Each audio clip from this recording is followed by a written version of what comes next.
Chapter 395. Zhouwen could understand Wang Guotao's concerns. In the current federation, Wang Mingyuan was a taboo. His reputation might be worse than that of the great devil, Jing Daoxian.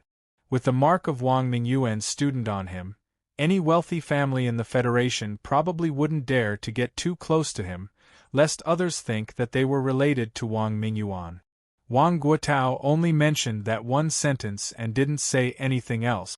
Some words were enough for sensible people, but for those who didn't understand, no matter how much he said, it would be useless. So he only said one important sentence. Zhouwen and Wang Lu left the restaurant together. Wang Lu was very happy. She didn't return to school directly. Instead, she took Zhouwen around the mall and bought quite a lot of things. She even bought some clothes for Zhouwen, saying that she wanted to thank him for his help. "Zhouwen, how did you do it? You actually hit the tea leaves into the table." Even my uncle was dumbfounded. "He definitely can't do it," Wang Lu said. Zhouwen said with a smile, "Actually, it's not completely in force. It's a technique I've been learning recently. It can be considered a trick." Zhouwen was telling the truth. It was impossible to achieve such a level with just in force. Not only were the tea leaves too soft and easy to rot, but they were also separated by a teacup. Even a in force expert like Wang Guotao couldn't hit the tea leaves into the table without any damage. Zhouwen had used some spatial powers, but it looked like in force. In fact, in force only played a very small role in it. This was similar to Leng Zhongjing's use of the demonic organ throne. It was also the result of Zhou Wen's recent research. Although he still couldn't advance Lost Country to an evolved body, he finally had some ideas. As long as he continued studying it, he would eventually gain some insight. "At least you're smart. I'm really happy today. Are you free tomorrow? I'm going to complete my homework mission." "Be my cameraman," Wang Lu said. "All right." Zhouwen didn't reject it. He didn't deliberately distance himself from Wang Lu because of what Wang Guotao had said. He and Wang Lu were only ordinary friends, so there was nothing to avoid. Furthermore, Zhouwen's character wasn't that of a goody two-shoes. Wang Lu knew his situation very well. Since Wang Lu didn't mind being friends with him, there was no need for him to push her away. As for the negative effects that being Wang Mingyuan's student might bring, Zhouwen believed that he had the ability to eliminate it in the future. He wouldn't let it affect his family and friends. Of course, the premise was that Wang Lu didn't mind. After returning to his dorm, Zhouwen went to grind Pool City again. However, he had killed many epic creatures inside, making it difficult to find them. All he could do was switch dungeons. Now that the blood-colored avatar couldn't die, Zhouwen couldn't respawn dungeons. All he could do was head to safe places to grind. After grinding for a while, there were no more monsters left to grind. "I'll sleep early today. I'll head to the underground sea tomorrow to see the result." It was rare for Zhouwen to sleep early. He slept all the way until 6 in the morning. It wasn't time for Lost Country's cooldown. After washing up, Zhouwen took a book and went to the cafeteria to eat. The books that Leng Zhongjing introduced him to read were a little too deep. Many of them were knowledge that Zhouwen had never read before, but he didn't find them boring. Perhaps others would find it boring to read these books that they couldn't understand, but Zhouwen read them with relish. From his point of view, the knowledge that he didn't understand gave him a lot of room for imagination. Instead of calling it learning, it was better to say that Zhouwen treated it as a storybook. Many a time, after Zhouwen figured out the true meaning, he would compare it with his previous imagination. Although it was ridiculously wrong, it gave Zhouwen a different feeling. A person like Zhouwen, who was easily engrossed in anything, would learn anything faster than the average person. Of course, there were flaws. Zhouwen was engrossed in multidimensional string theory and was fantasizing about a magical world, but he didn't realize that Wang Lu had been sitting opposite him for quite some time. When Zhouwen finished his meal and was about to leave, he realized that Wang Lu was sitting opposite him. "When did you come?" Zhouwen asked. I really don't know what's wrong with you. It's fine if you're engrossed in games, but to be so engrossed in reading such books, I'm really impressed. Wang Lu rolled her eyes at him and said, You agreed to be my cameraman yesterday. Don't tell me you were so engrossed in reading that you forgot this? I didn't forget. What's your homework mission? Where are you going to hunt dimensional creatures? Zhou asked as he put away his book. There's no need to hunt dimensional creatures this time. Didn't we go to a town god temple before? The homework mission this time is also to go to the town god temple, but it's not the small one from before, but the relatively large one in the city, Wang Lu said as she walked. Your homework mission is to pay respects to the town god? Zhou said in surprise. They had never received such a good homework mission. This is a homework mission that only special admissions students have. We have to defeat at least one guardian general, Wang Lu said. Zhou followed Wang Lu to the town god temple. At the same time, someone came to Luoyang and Tianzuo's office. Sir, long time no see. You are still the same as before. And Tianzuo stood up and welcomed the person into the office. I'm old. The last time I saw you, you still had some black hair, but now it's all white, Fu Yu said with a sigh. Sir, you guard the East Sea and kill countless sea beasts. You protect the safety of our Federation and are a cornerstone of our Federation. If you were to say that you are old, I'm afraid no one in the Federation would dare say that they are young. And Tianzuo got someone to brew tea for Fu Yu. You. Fu Yu couldn't help but laugh. Sir, what's the matter that brought you here so suddenly? A person like Fu Yu wouldn't leave the East Sea if there wasn't anything urgent. It was clearly unusual for him to suddenly come here without a phone call. Fu Yu put down his teacup and looked at Tianzuo. Tianzuo, you and I have a master-disciple relationship. There are some things I can't say directly to others, but to you, I won't beat around the bush. Sir, please speak, Tianzuo said seriously. Wang Mingyuan has a student named Zhou. Is he related to you? Fu Yu asked Tianzuo. Not really. He's the son of my stepfather's ex-wife. He has nothing to do with our family, Tianzuo said. Then how's your relationship with him? Fu Yu asked again. I have even less to do with him, Tianzuo said without hesitation. That's good. In that case, don't bother if the bureau takes him away, Fu Yu said. Sir, what do you mean? Tianzuo frowned. Chapter 396. Wang Mingyuan killed the Holy Pagoda and broke through the dimension, almost turning Holy City into a ghost realm. The effects of this matter are just too terrible, Fu Yu said. That's Wang Mingyuan's own crime. What has it got to do with his students? If all the students taught by Wang Mingyuan are to be punished for their crimes, why aren't many officials and generals in the Federation who have attended Wang Mingyuan's classes? Tianzuo said. How can that be the same? Before Wang Mingyuan broke through the dimension, he specially brought his 4 students over.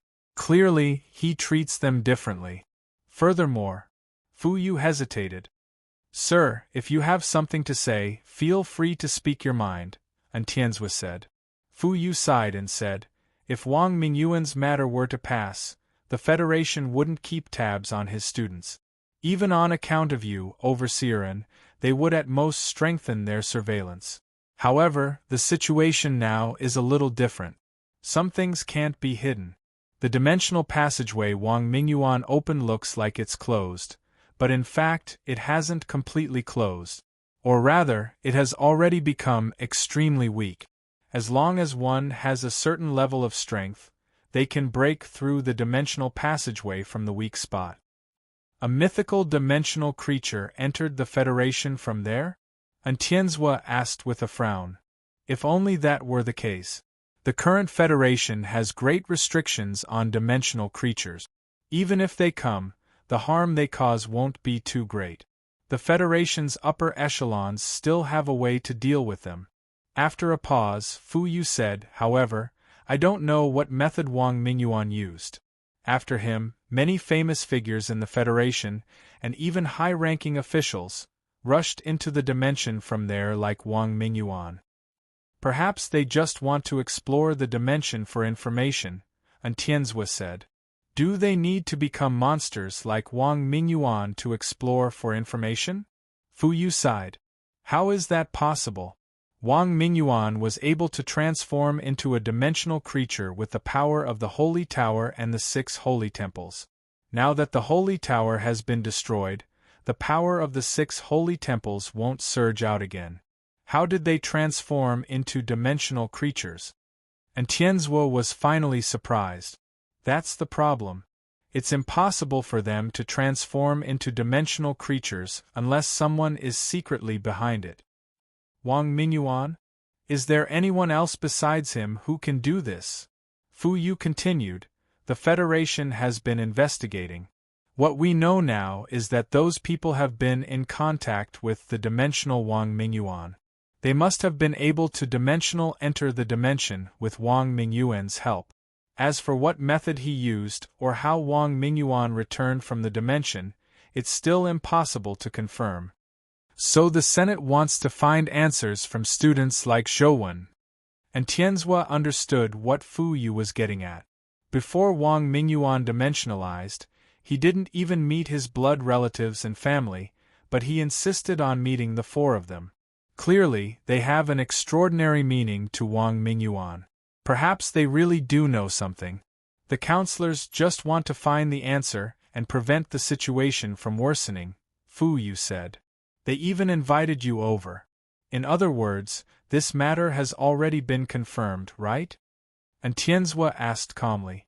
Tianzhua, since Zhou isn't your man, why interfere in this matter? Just get the bureau to take him away. I believe they won't make things difficult for him on account of the infamily, Fu Yu said. Sir, do you believe that? And Tianzhua asked. Fu Yu was momentarily speechless. After entering the bureau, they would definitely use all means to obtain everything they wanted to know from Zhou. They might even use soul-type companion beasts and abilities to directly plunder Zhou's memories. No matter what, it was impossible for them to not make things difficult for Zhou as Fu Yu had said. If I don't agree to the bureau taking Zhou away, will those counselors plan on forcefully capturing him? And Tianzhua asked Fu Yu. Fu Yu's expression changed slightly when she heard that. Tianzhua, why are you doing this? You said it yourself. Zhou has nothing to do with you, and Tianzhua smiled and said, Sir, I remember that you once taught me when I was in school. When I'm above others, I have to treat myself as a human. When I'm below others, I have to treat myself as a human. Zhou is a student of Sunset College. He hasn't done anything wrong. I have nothing to do with him, and I don't even have a good impression of him. However, as long as he hasn't done anything wrong, no one can take him away from Luoyang. Tianzhua, your personality. Fu Yu looked at Tianzhua helplessly. Sir, please go back and tell those high and mighty counselors that if they want to take Zhou away, they have to produce sufficient evidence to gain my approval or step over my corpse. They can choose either one, and Tianzhua said expressionlessly. Fu Yu knew that there was no need to continue speaking. He had a teacher-student relationship with Tianzhua, so he knew what kind of person Tianzhua was. Since he had said it, even if he was stabbed in the head, he wouldn't be able to change his decision. After Fu Yu left, Tianzhua glanced at the door and said with a cold expression, Have you heard enough? And Xing pushed open the door and walked in. He said with a smile, Overseer, didn't you look down on Zhou in the past? Why are you protecting him? What do you mean in the past? I still look down on him now. I'm protecting him because I don't want my emperor to be unhappy. Furthermore, how can a student of Sunset College be captured so easily? Is there still any law? And Tianzhua said, Yes. You are the most upright overseer in the world, and Xing said with a smile. Why do your words sound so awkward to me? And Tianzhua put down the pen in his hand and stared at Xing. Perhaps, overseer, you are too humble. You aren't used to hearing praise. You will get used to it after hearing a little more, and Xing said. Cut the crap. Don't tell my Empress Dowager about this. Grandfather's matter has already made her very upset. Don't let her worry any further, Tianzhua instructed. Got it. What about Zhou? They have already hired Mr. Fu as a lobbyist. I'm afraid they won't let the matter rest. Even if they don't openly arrest him, they will send people over in secret. It's probably not safe for Zhou to stay on campus, Xing said. What has his safety got to do with us? He's already an adult. If he's captured and killed, it's because he's incompetent. Serves him right. Do you want to be a nanny and hug him 24 hours a day? And Tianzhua said with a cold expression. Yes, overseer. I'll inform him now and let him fend for himself. And Xing bowed and prepared to leave. Come back. And Tianzhua called out to Xing again. Overseer, is there anything else? And Xing turned around and asked. Because of grandfather, my mother has been in a bad mood recently. Doesn't she dote on that kid the most? Let that kid accompany her. After all, he's a stepson in name. This is what he should do. Besides, the Empress Dowager dotes on him so much. He should know how to repay her kindness, and Tianzhua said with a straight face. Overseer, do you mean to let him move to the family compound? And Xing asked with a blink. Did I say that? And Tianzhua snorted coldly. No, definitely not. Then I'll find Zhou now and get him to accompany the Empress Dowager. And Xing bowed in all seriousness and left the office. Chapter 397. Zhou and Wang Lu arrived at the town god's temple. This place was clearly much grander than the one Zhou and company had previously visited. It was also much larger. There were 3 main gates, 3 mountain gates, 3 opera houses, 1 hexagonal stone pillar pavilion, 3 rolling sheds, 5 Wei Ling Hall and 5 rear halls. There were 12 east and west wing rooms on both sides of the stone pillar pavilion. The Wei Ling Hall was the main hall. Inside, it consecrated the town god, Duke Wei Ling, as well as the statues of 2 judges. The top of the hall was built with stone relief carvings. On the 4 corners of the ridge, there were 4 statues of the 4 generals, Han Xian, Zhou Yu, Pang Wan, and Luo Qing. Due to their narrow-mindedness, they were punished to guard the city. However, this was only a legend. The 4 guardian generals of the town god's temple were known as the 4 generals of Wei Ling in the dimensional zone. As long as one challenged any one of the 4 generals of Wei Ling and lasted for 3 minutes without being defeated, they would receive a reward bestowed by Duke Wei Ling. However, to last 3 minutes against the 4 generals of Wei Ling without being defeated, one had to be at least at the legendary stage. Most of the students at Sunset College couldn't do it. It was no wonder this homework mission was only given to special admissions students. Even if ordinary students came, not only would they not receive any benefits, their lives might even be in danger. The 4 guardian generals wielded swords, sabers, spears, and truncheons. Therefore, they were also known as Sword General, Saber General, Spear General, and Truncheon General. Which guardian general do you want to choose?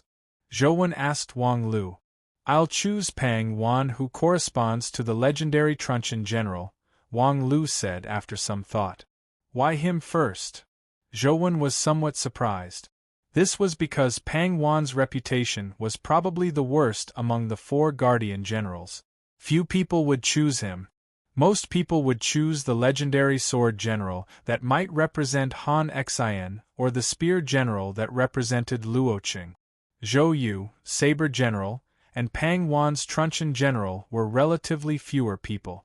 I've read some stories about Pang Wan and always felt that the so-called crime of harming a fellow disciple was fabricated. Back then, Pang Wan was publicly recognized as the best general. He was invincible, and he came from a different country from Sun Bin. There was also a huge age difference.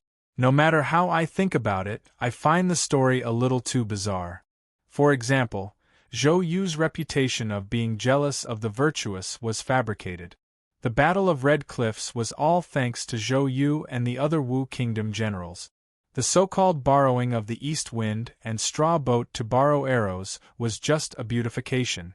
It had never happened to Kongming.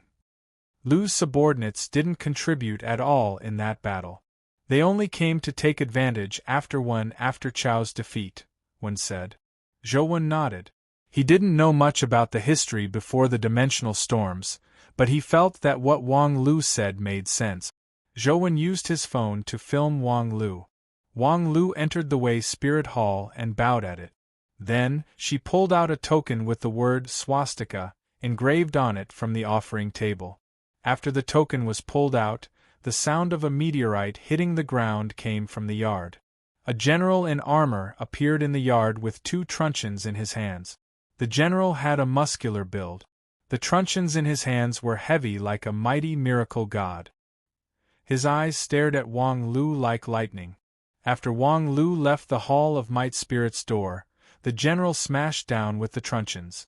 Although the truncheons didn't emit light, they were heavy and powerful like Mount Tai. Wang Lu didn't clash head-on with the truncheon general.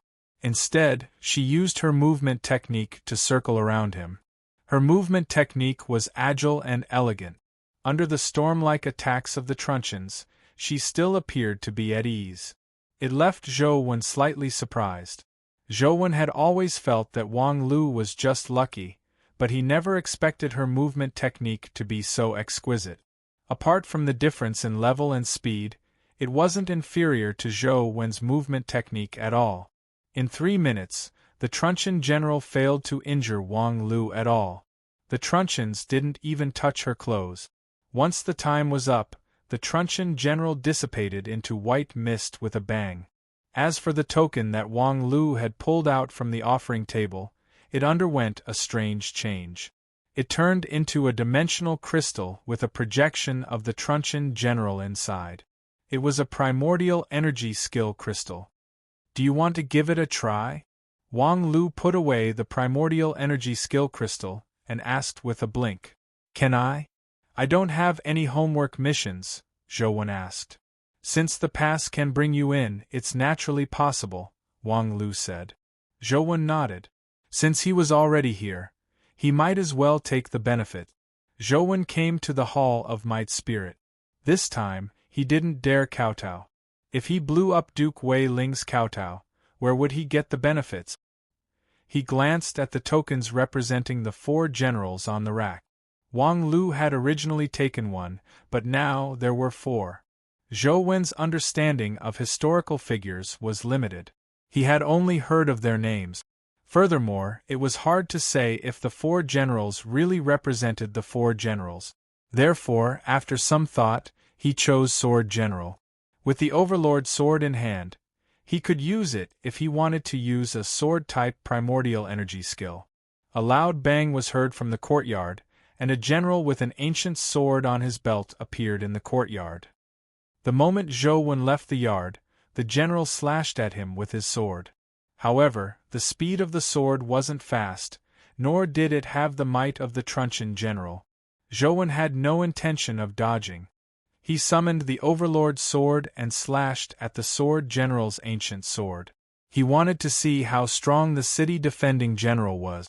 However, when he slashed with his sword, he saw the sword general retract his sword and retreat, causing Zhou Wen's strike to miss. What's going on? Will the city-defending general be afraid? Just as Zhou Wen was puzzled, he suddenly saw the general wave the sword in his hand. Light flickered in the yard as 10 beauties holding ancient swords appeared out of thin air. All of them had murderous looks as they charged at Zhou Wen with swords in hand. Instantly, sword flashes crisscrossed, forming a sword formation that trapped Zhou Wen. Zhou Wen was somewhat surprised. The sword general was rather interesting. He could actually summon a sword formation. Seeing the layers of sword beams approach him, Zhou Wen didn't dodge. Overlord's sword released a terrifying sword beam as he instantly slashed out with transcendent flying immortal. The sword beams intersected, and in an instant, the 10 beauties holding ancient swords were sliced apart by the Overlord's sword, turning into a white mist that dissipated. When Zhou Wen looked at the sword general, he saw him wave the ancient sword in his hand again. Another 10 ancient sword beauties appeared and formed a sword formation again. Zhou slashed at the sword formation 7 times, but the sword general only wandered around and didn't fight him. Zhou used ghost steps to approach the sword general, hoping to force him to fight, but the sword general's movement technique was inexplicably strange. He actually dodged Zhou Wen's attack and summoned the beautiful sword formation. 3 minutes quickly passed. The sword general dissipated into a white mist with a bang, but Zhou Wen was somewhat depressed. He ultimately failed to force the sword general to clash with him. His gaze landed on the token and saw that it had indeed transformed into a crystal. Inside was the sword general's shadow. It was also an essence energy skill crystal. Chapter 398. Zhou Wen wasn't in a hurry to absorb the primordial energy skill crystal. After putting it into his pocket, he left the town god's temple with Wang Lu. "What are we going to do later?" Wang Lu asked as she walked. "Go back to read and game." Zhou Wen directly voiced his thoughts. He still hadn't found a way to condense a life soul with the Tao Sutra and small perfection of Wisdom Sutra. Although Zhou Wen knew that he couldn't rush it, it was considered a success for others to condense one life soul before the age of 30. He already had 3 life souls, so he really shouldn't be so greedy. However, before he succeeded in condensing one, it was always a knot in his heart. What's the point of reading and gaming all day? Why don't we go to dimensional zones to hunt dimensional creatures? Wang Lu suggested. Nope. Zhou Wen wasn't in the mood to go to dimensional zones. Even if he really wanted to grind, he could do it himself in-game. There was no need to take the risk in real life. If he accidentally died, he would really be dead. Wang Lu rolled her eyes at Zhou Wen and wanted to lampoon, but her eyes darted around and she said, "By the way, didn't you come up with a strategy to kill the Binyang cave tiger? Do you want to make another trip?" Zhou Wen originally wanted to return to reading and gaming, but when he heard Wang Lu's words, his eyes lit up. "Can I go? With me around, why can't you go? You probably want a baby tiger too, right?" Wang Lu said with a smile. "What are the conditions?" Zhou Wen asked Wang Lu cautiously. He felt that something was amiss when Wang Lu took him to hunt the baby tiger for no reason. "We are classmates. It's too vulgar to talk about conditions. How about this? Based on the principle of mutual help and love between classmates, we should lend a helping hand to students who are in trouble. You will be in charge of my breakfast every day in school," Wang Lu said with a smile. "Sure. You can eat whatever you want from the cafeteria." Zhou Wen agreed immediately. Although breakfast would cost quite a bit in the next few years, it was nothing compared to the baby tiger. "Do I look like someone who lacks money?" Wang Lu rolled her eyes at him. "Didn't you say that you wanted me to cover your breakfast?" Zhou Wen looked at Wang Lu in puzzlement. Wang Lu sighed and said, "We're classmates, so I won't hide it from you. In fact, I've been suffering from a strange illness since I was young. Every morning, my illness would act up. It's excruciating pain, and I can't get out of bed at all. Breakfast is when my illness acts up. I haven't had breakfast in a long time. If you don't mind, I hope you can send me breakfast every day." "So that's how it is. Don't worry, as long as I'm in the academy, I'll bring you breakfast on time." Zhou Wen nodded and felt sad for Wang Lu. He never expected her to have such a strange illness. It was no wonder he didn't see her for half a day. "Then it's a deal. Let's head to Binyang Cave now," Wang Lu said in satisfaction. Zhou Wen followed Wang Lu to Dragon Gate Grotto. He felt that he should be concerned about Wang Lu's illness, so he asked, "By the way, what illness do you have? Is there a way to treat it?" Wang Lu pondered for a moment and said in all seriousness, "Every morning, I'll be possessed and sealed by a blanket monster.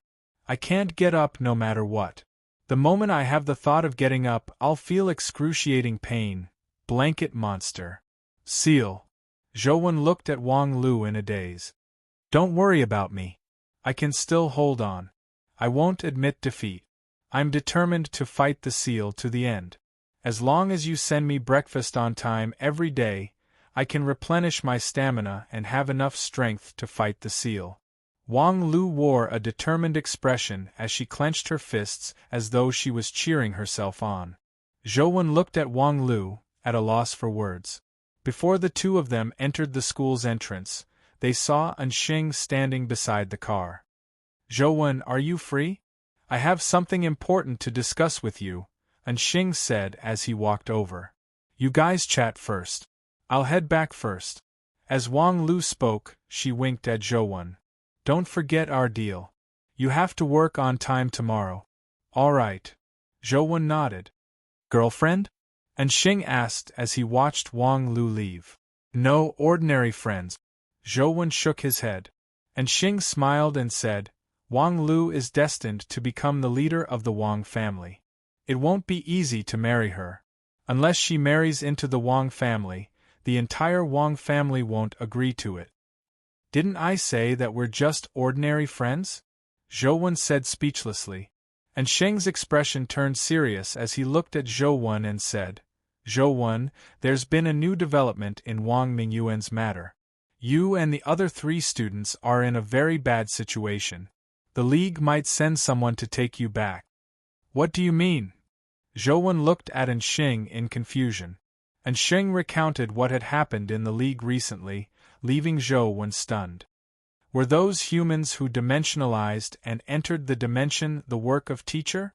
Zhou asked. From the looks of it, that's the case. Therefore, the League is thinking of ways to prevent similar incidents from happening again. They won't let go of any possibility. Therefore, you, Hui Haifeng, Jiang Yan, and Zhong Zia have become their main targets. Although they don't dare openly capture you in Luoyang, they will definitely send someone to capture you in secret, Anxing said. How are Hui Haifeng and the rest? Zhou asked. Hui Haifeng is being protected by his family, so there shouldn't be any problems. Zhong Zia and Jiang Yan seem to have vanished into thin air. There's no news of them at the moment, Anxing answered. Then I'm relieved. Zhou wasn't worried about his safety. As long as he didn't face a large number of epic experts, he believed that he had the ability to protect himself. Overseer hopes that you can go to the infamily to accompany Madam. Anxing's words were very ingenious. Zhou was slightly taken aback when he heard that.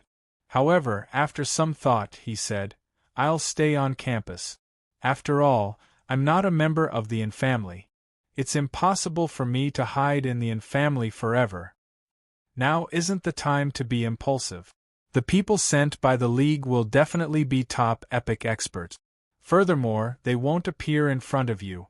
They will only attack in secret. It's very likely that you won't even know what's going on before you fall for it, Anxing said.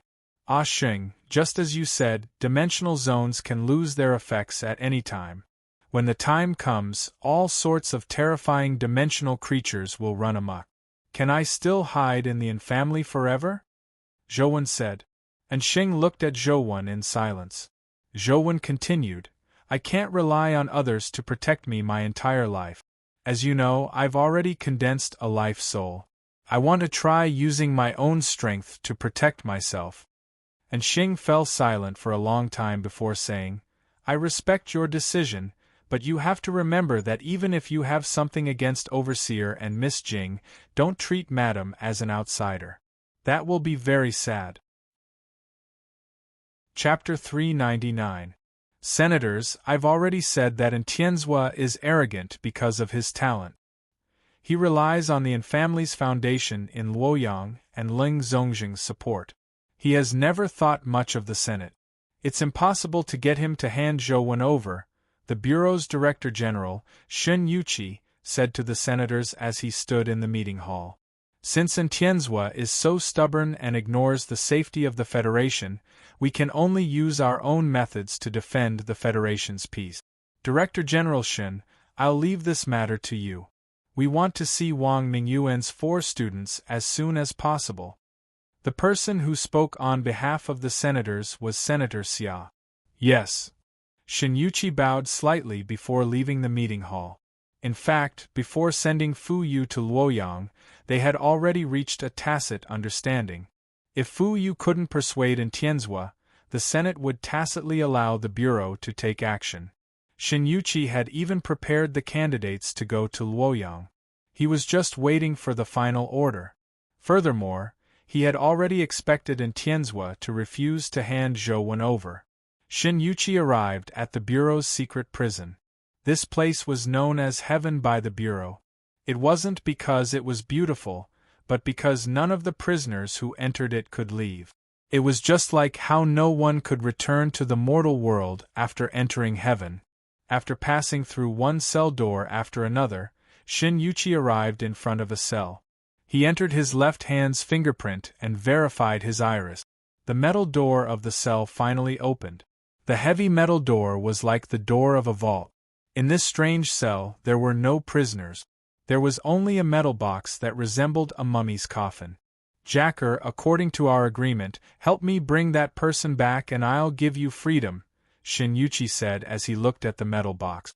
If someone heard Jacker's name a few decades ago, they would probably be so afraid that they wouldn't even be able to sleep.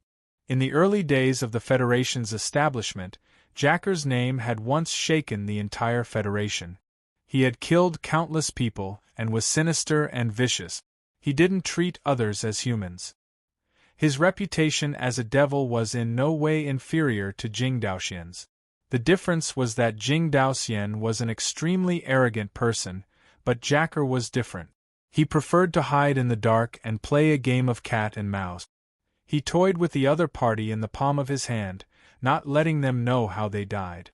Although Jacker had killed countless people, there were very few people who had actually seen his true face. Back then, in order to capture Jacker, the Bureau had paid a huge price to imprison him here for many years. They didn't even dare let him show his eyes, afraid that someone would be tempted by his eyes and give him a chance to escape.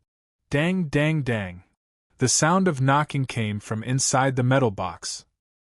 It was Jacker's answer because even his voice was muffled, afraid that his voice would affect the prison guards. Since that's the case, let's start our deal now. Yuqi opened the metal box and saw a pale-faced, silver-haired, middle-aged man imprisoned inside. His hands and feet were chained to the metal box, and even his mouth was covered with metal devices. There were many tubes inserted into his body, and he looked like a serious patient. In fact, all this equipment was used to maintain Jacker's life and prevent him from coming into contact with the prison guard. Jacker finally walked out of the metal box after the shackles were unlocked and the device was broken. Feel free to tell me if you need anything, Yuqi said as he looked at Jacker, whose limbs seemed to be trembling, walk out of the metal box. Give me a glass of red wine, the kind from before the dimensional storms. You know, Jacker said as he slowly exercised his muscles. Sure. Yuqi smiled. After he returned to his dorm, he thought about how he should deal with the experts that the Bureau might send. He didn't believe that Sheng was being alarmist. He had already experienced the Bureau's style of doing things. As long as they wanted to do something, they would definitely use any means necessary to achieve their goals. They were like venomous snakes. Once they bit, they would never let go. Looking at the antelope sleeping on the sofa, Zhou felt a lot more at ease. He guessed that the antelope might be a top epic or even a mythical creature. This could be seen from the chick's attitude in the dorm. The chick dared to do anything in the dorm and dared to fly everywhere.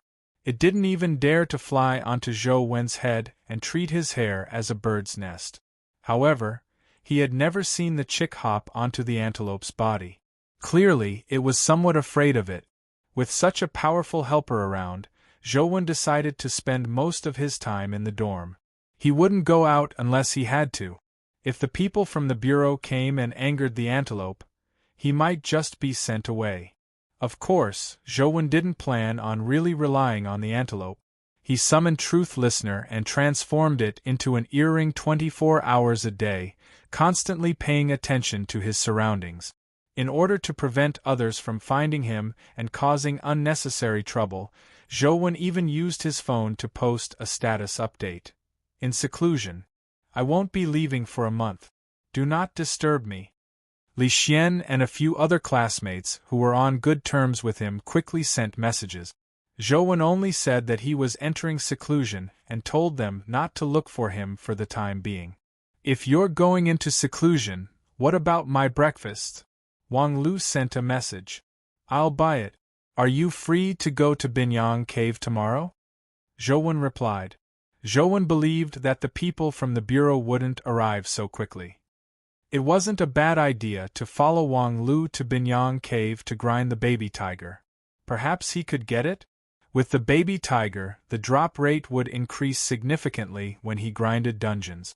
The chances of high-level crystals dropping would also increase, so he wouldn't have to grind so hard. Yes, see you tomorrow morning, Wang Lu replied. Zhou Wen finally waited until Lost Country's cooldown was up. He eagerly went to the underground sea and saw the black dragon that had been struck by the poison dragon palm. Where the black dragon was hit by the palm, there was a palm-sized thing that looked like a sore. It looked like it was about to ooze pus, but it wasn't able to poison the black dragon to death. The black dragon only looked slightly irritable. From the looks of it, the poison dragon palm is still useful, but the poison doesn't seem to be enough. I wonder when such a tiny sore will be able to poison the black dragon to death? Zhou Wen thought for a moment and followed his previous method. He gave the black dragon another palm strike and escaped again. If one palm doesn't work, I'll do a few more. As long as the poison works, I'll be able to poison it to death sooner or later. Zhou Wen was determined. Since he couldn't enter the temple now and didn't have any dungeons that he needed to take the risk to clear, he decided to waste his time with the black dragon. Chapter 400. After waking up in the morning, Zhou Wen washed up and went to the cafeteria. He first filled his stomach before buying a few buns and soy milk for Wang Lu. Thankfully, Wang Lu's dorm was next door, so it was on the way. He pressed the doorbell of Wang Lu's dorm a few times before Wang Lu opened the door while rubbing her eyes. Breakfast. Zhou Wen handed the buns and soy milk over. Why are you so early? Wang Lu took the bag and walked back to the living room as she spoke. It's not early anymore. Usually, I'd be gaming at this time, Zhou Wen said. Wang Lu curled her lips and ignored him. She opened the bag and saw that there were buns and soy milk inside. She said with a smile, "You sure are thrifty.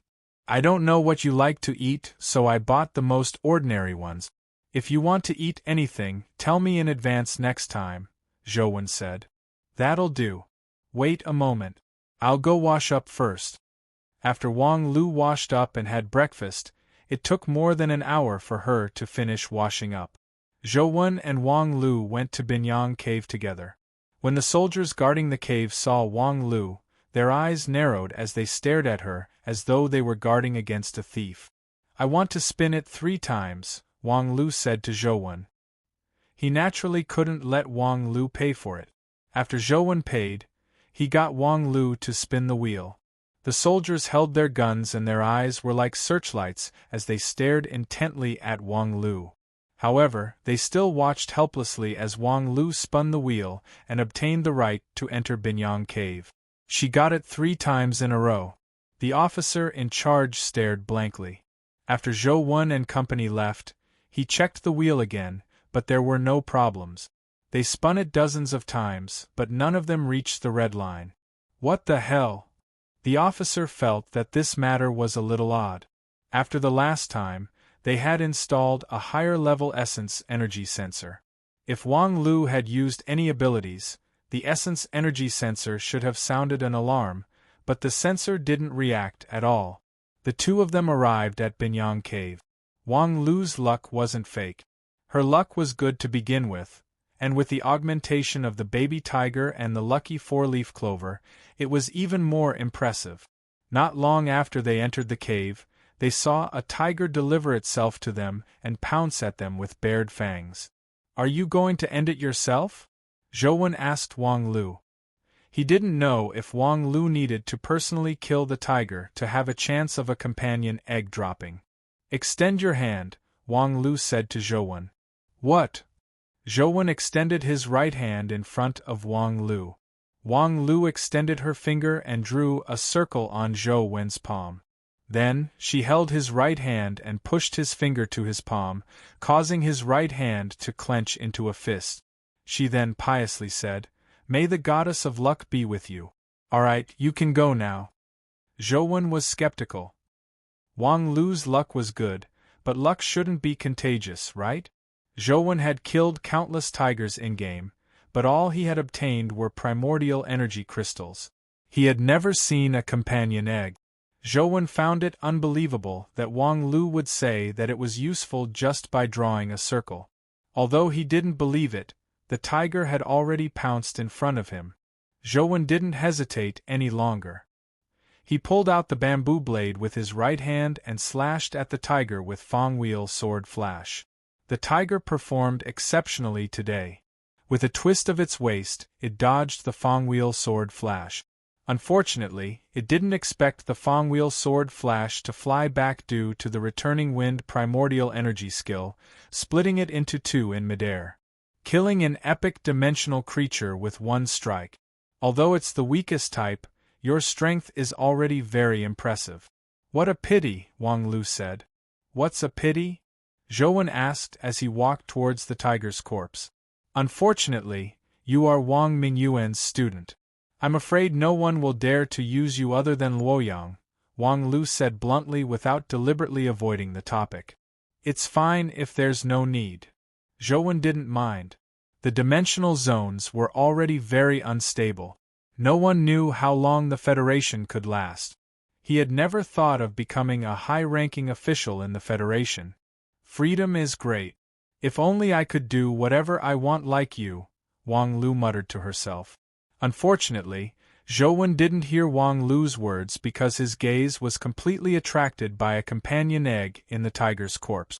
A companion egg really dropped. Zhouwen took out the companion egg, still in disbelief. He had been grinding tigers in-game to the point of vomiting, but he hadn't been able to get a baby tiger to drop. Yet, it really dropped this time. Remember my breakfast every day. Don't burn the bridge after crossing it, Wang Lu said with a smile. Definitely not. Just tell me what you want to eat. I guarantee it will be delivered, Zhouwen hurriedly said. Anything is fine as long as you think it's delicious. Wang Lu wasn't picky. Zhouwen agreed and eagerly injected his primordial energy. He hatched the tiger on the spot and soon, a white tiger companion beast appeared in front of Zhouwen. Baby tiger, epic life providence. Lucky baby tiger, luck +5, life soul, tiger soul strength, 28 speed, 26 constitution, 26 primordial energy, 23 primordial energy skill, tiger pounce companion form. None its stats were indeed trash. It was an existence akin to trash at the epic stage, but the unique lucky life providence allowed such a trash companion beast to possess the value of a top-notch companion beast. It was even harder to find. Finally having the lucky baby tiger, Zhouwen felt as though a huge burden had been lifted from his heart. He didn't have to keep thinking about grinding the baby tiger every day. The two of them came out of Binyang Cave with a baby tiger each, leaving the soldiers guarding the cave dumbfounded. Although the baby tiger's stats were very ordinary, Zhouwen felt different riding it. It felt like he was much faster. Alright, my mission is complete.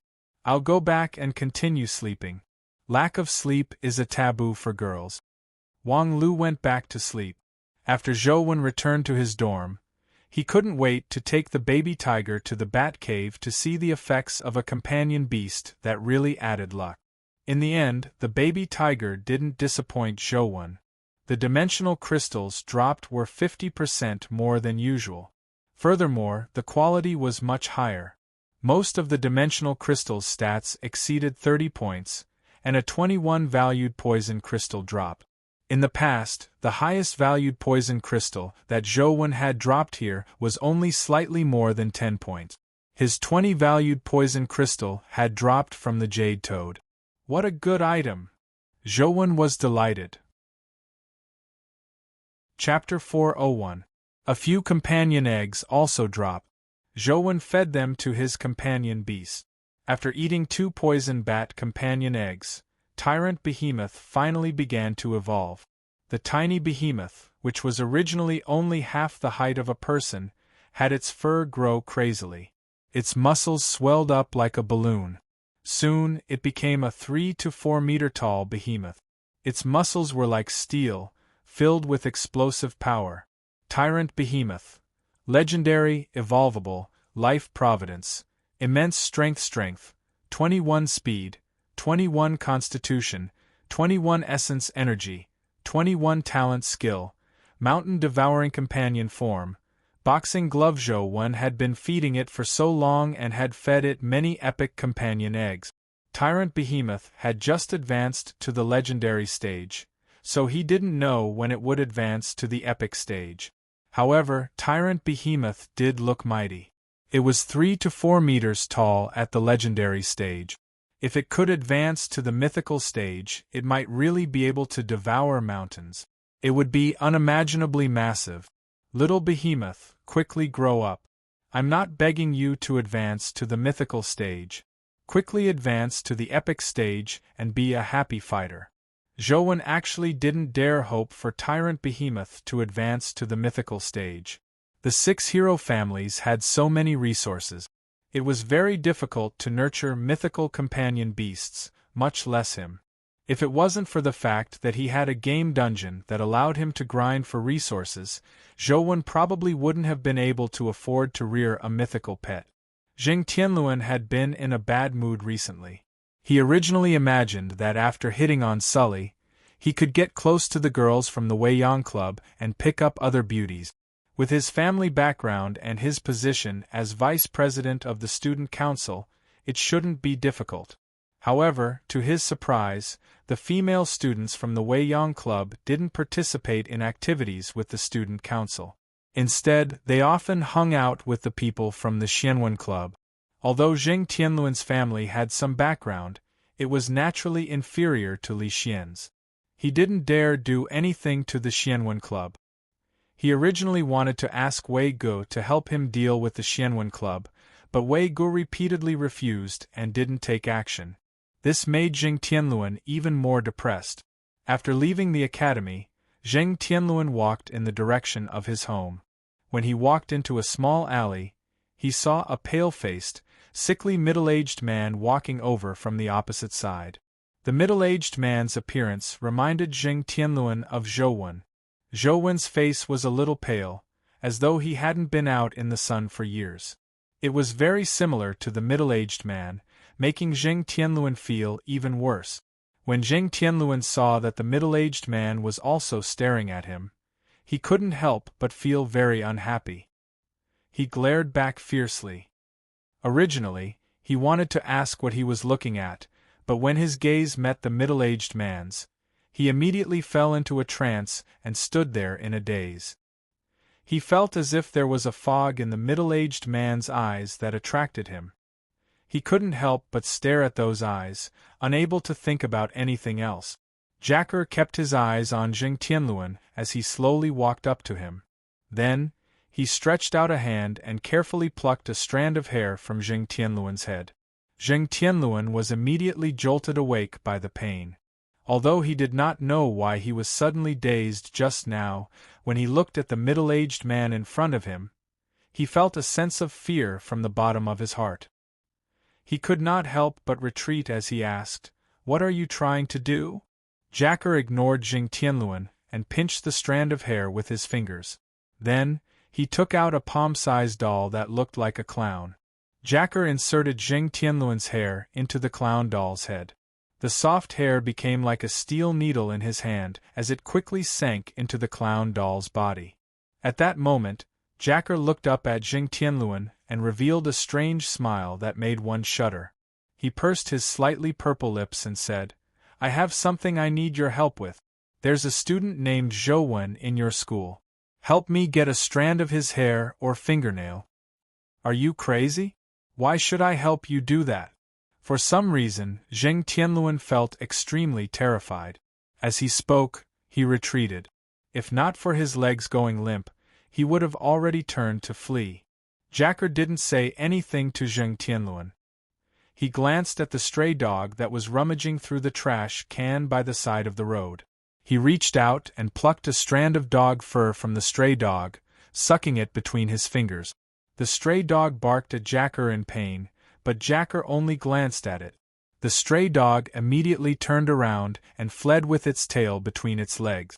It didn't even dare to bark again. Zheng Tianluan saw Jacker take out another clown doll, and then he stuck the dog fur into its head. What happened next was something that he would never forget for the rest of his life.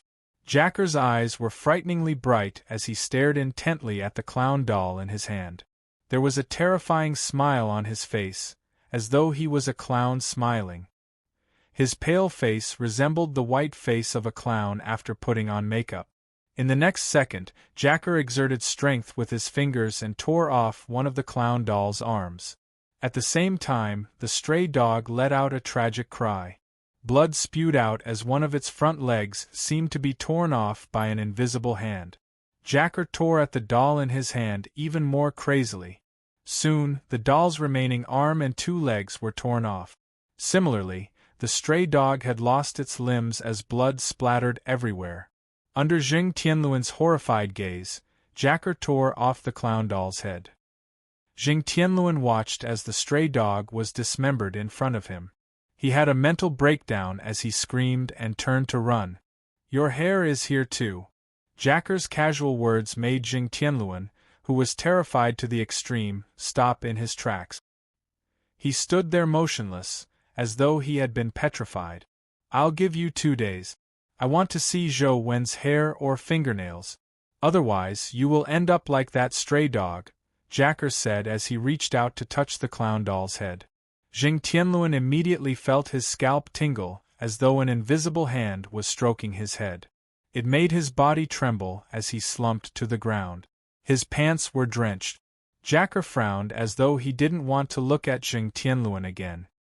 He covered his nose and turned around, slowly walking out of the alley. At the same time, Zheng Tianluan heard Jacker's hoarse voice. "Remember, you only have 2 days. Where can I find you after I get it?" Although Zheng Tianluan was extremely afraid, he still asked with a trembling voice in order to survive. "After you get it, I'll naturally appear by your side. Whether you live or die is in your hands," Jacker said as he turned to leave the alley. Zheng Tianluan got up and secretly chased to the alley's entrance, only to realize that there was no one on the long street. There was no sign of the middle-aged man. If not for the blood and the stray dog's corpse on the ground, Zheng Tianluan would have thought that he had had a nightmare. Chapter 402. Apart from going to the cafeteria to eat and bringing breakfast for Wang Lu, Zhou didn't leave the house. With the baby tiger, the efficiency of grinding clearly increased. The dimensional crystals and companion beasts that dropped had improved significantly in both quantity and quality. +5 luck is already such an obvious improvement. If I add a few more points, wouldn't the drop rate double? Zhou wondered where he could get another pet that added luck. As the lucky baby tiger's life providence was unique, even if he had another baby tiger, there wouldn't be any stacking effects. Therefore, it was useless even if Zhou went to Binyang Cave to farm the baby tiger. Wait, the lucky baby tiger's life providence can't be stacked, but can it be fused? By fusing 2 different companion beasts, it's possible for them to produce different life providences. Just like when I fused the silver-winged flying ant and the sky spider youngling, the king of low altitudes became the king of sky. If I fuse the baby tiger with a kitten or puppy, will it become a life providence like the lucky kitten? Will they be stacked? Zhou considered the feasibility of the matter. If he could really fuse it, he could completely fuse the life providence with luck onto another powerful companion beast. It would have a luck augmentation and powerful combat strength. Now, Zhou could only think about it. The blood-colored avatar couldn't die, so he couldn't respawn dungeons. These thoughts were all empty thoughts, so he couldn't grind the baby tiger. As he hadn't respawned dungeons, Zhou had almost killed all the monsters he could grind. He was about to reach a point where he had no monsters to grind. This was the first time Zhou had encountered such a situation since he obtained the mysterious phone.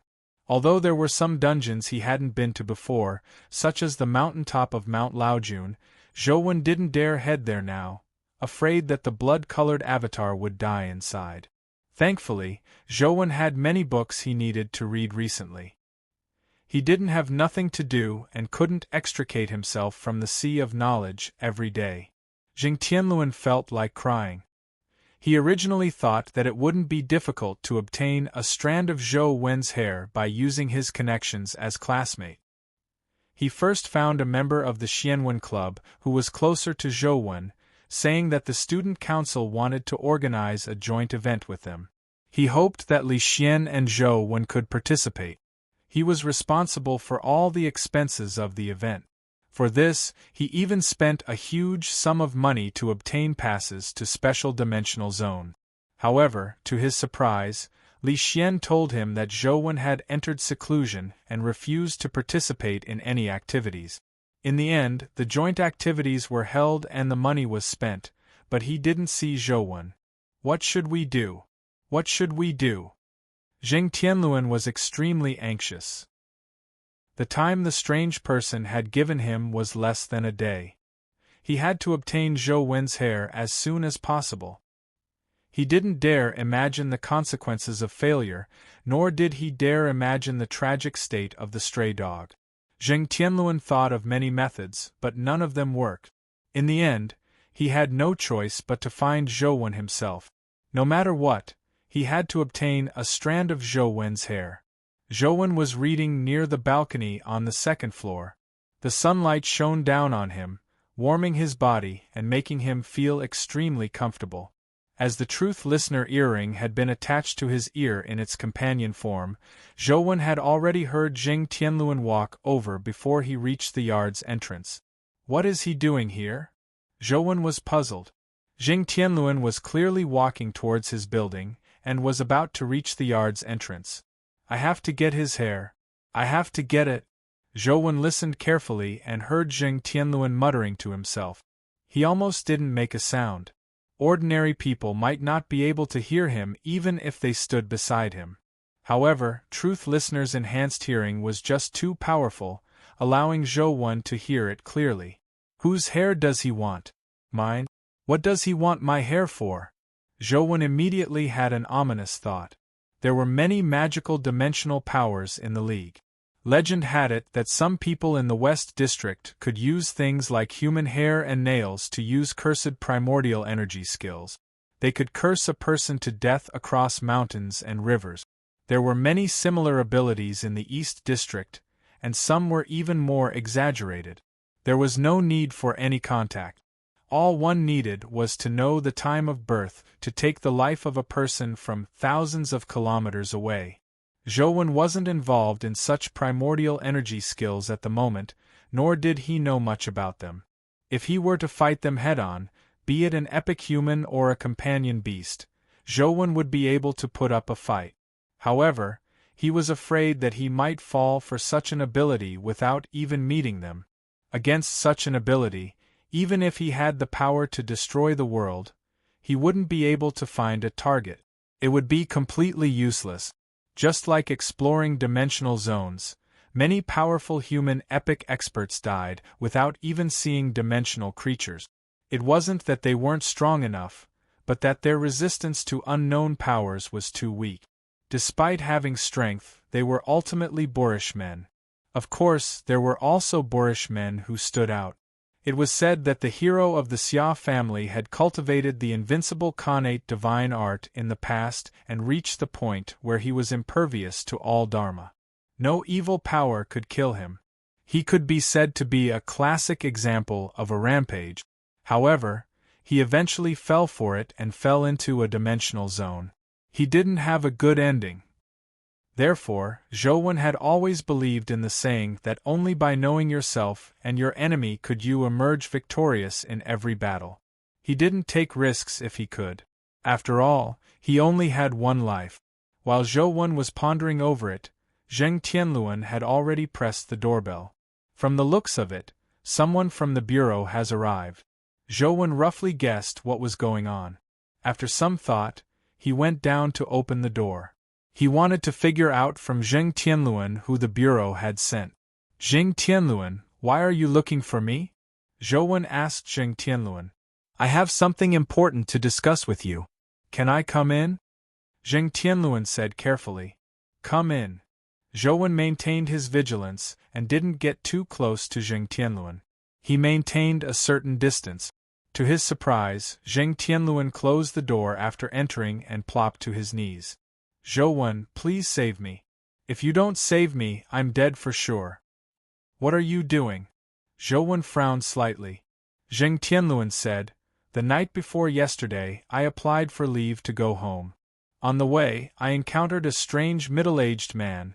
Zheng Tianluan recounted what had happened that night. After some thought, he realized that it was impossible to forcefully obtain Zhou Wen's hair. He knew that Zhou Wen was from the Yin family. He really couldn't afford to offend him, nor could he use force. Zhou Wen, I beg of you. Save me. I really don't want to die, Zheng Tianluan said as he kowtowed. Zhou Wen reached out to support Zheng Tianluan. Although he didn't have a good impression of Zheng Tianluan, he didn't have any grudges with him.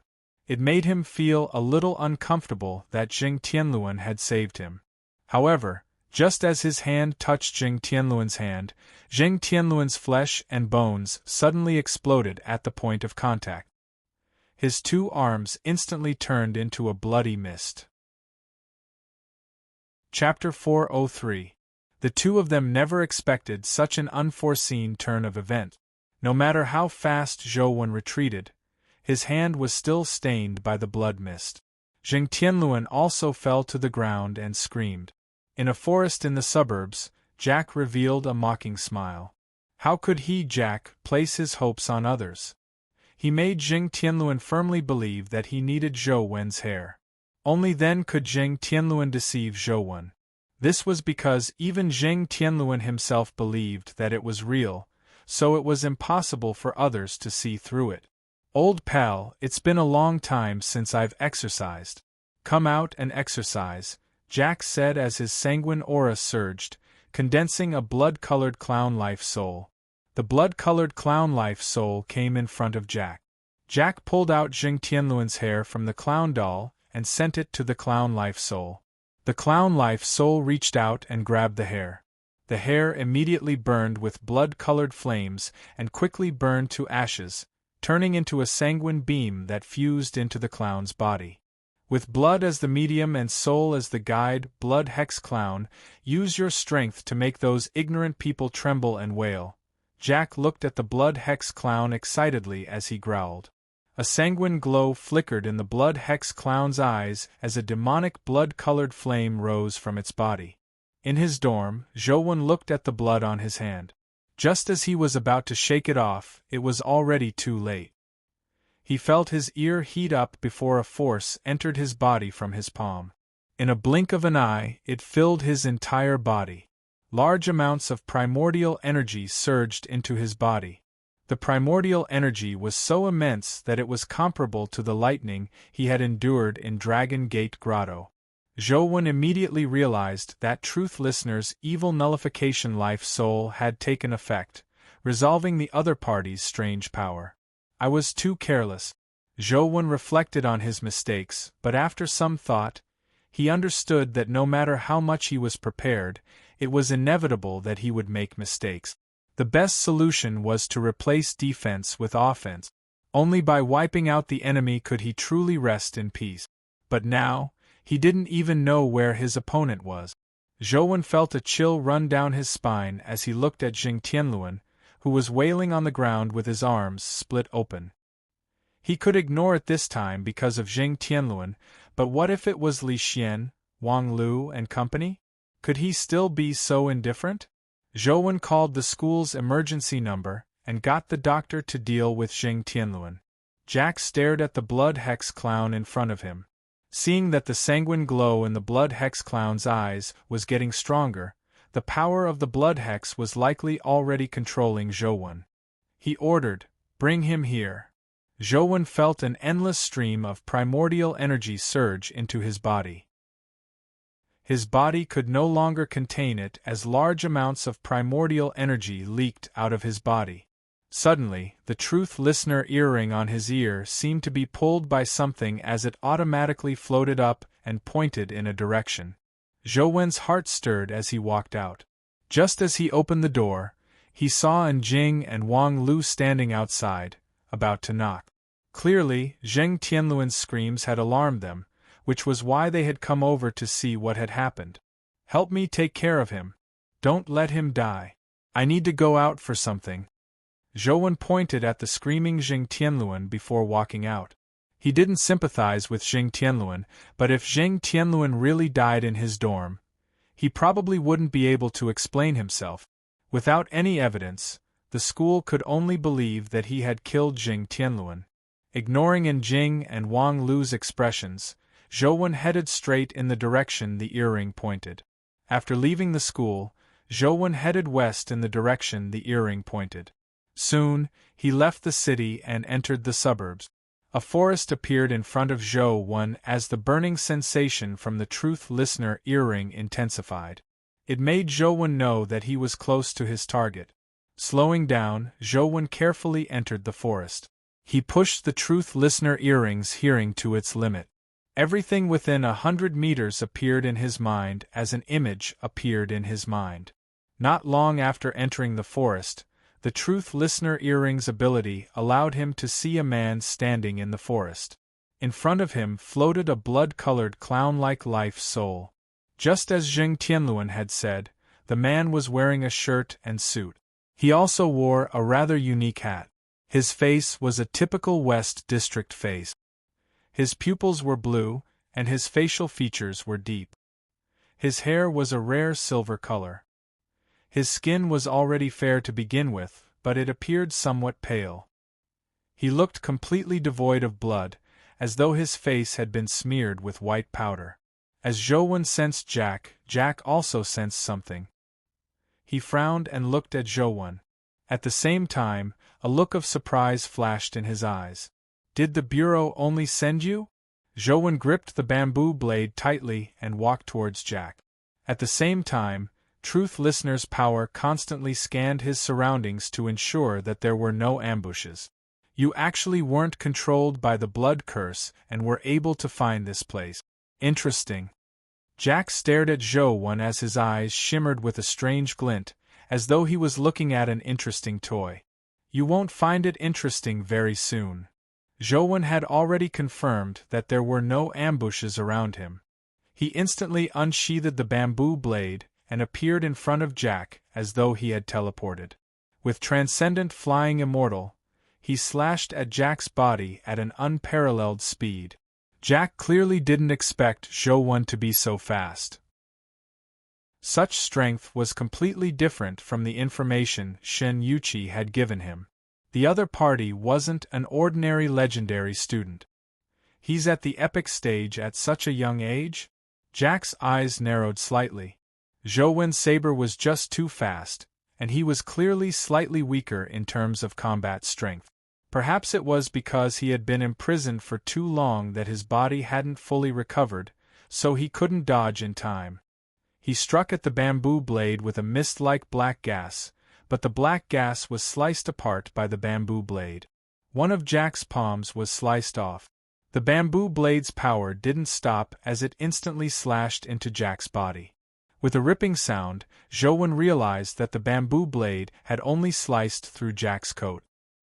He was gone, and only the severed hand on the ground was still trembling slightly. Zhou scanned his surroundings as he pushed the truth listener earring to its limits. Everything around him was reflected in his mind, but he didn't find any traces of Jack. Just as Zhou was searching for Jack, he suddenly felt something amiss. An ant crawled over from beneath his feet.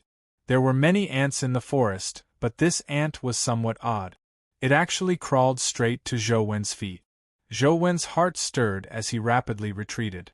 The ant's tiny body exploded like a bomb, blasting apart the nearby land and trees, forming a huge crater with a diameter of more than 2 meters. I just want to play games in peace. I just want to play games in peace.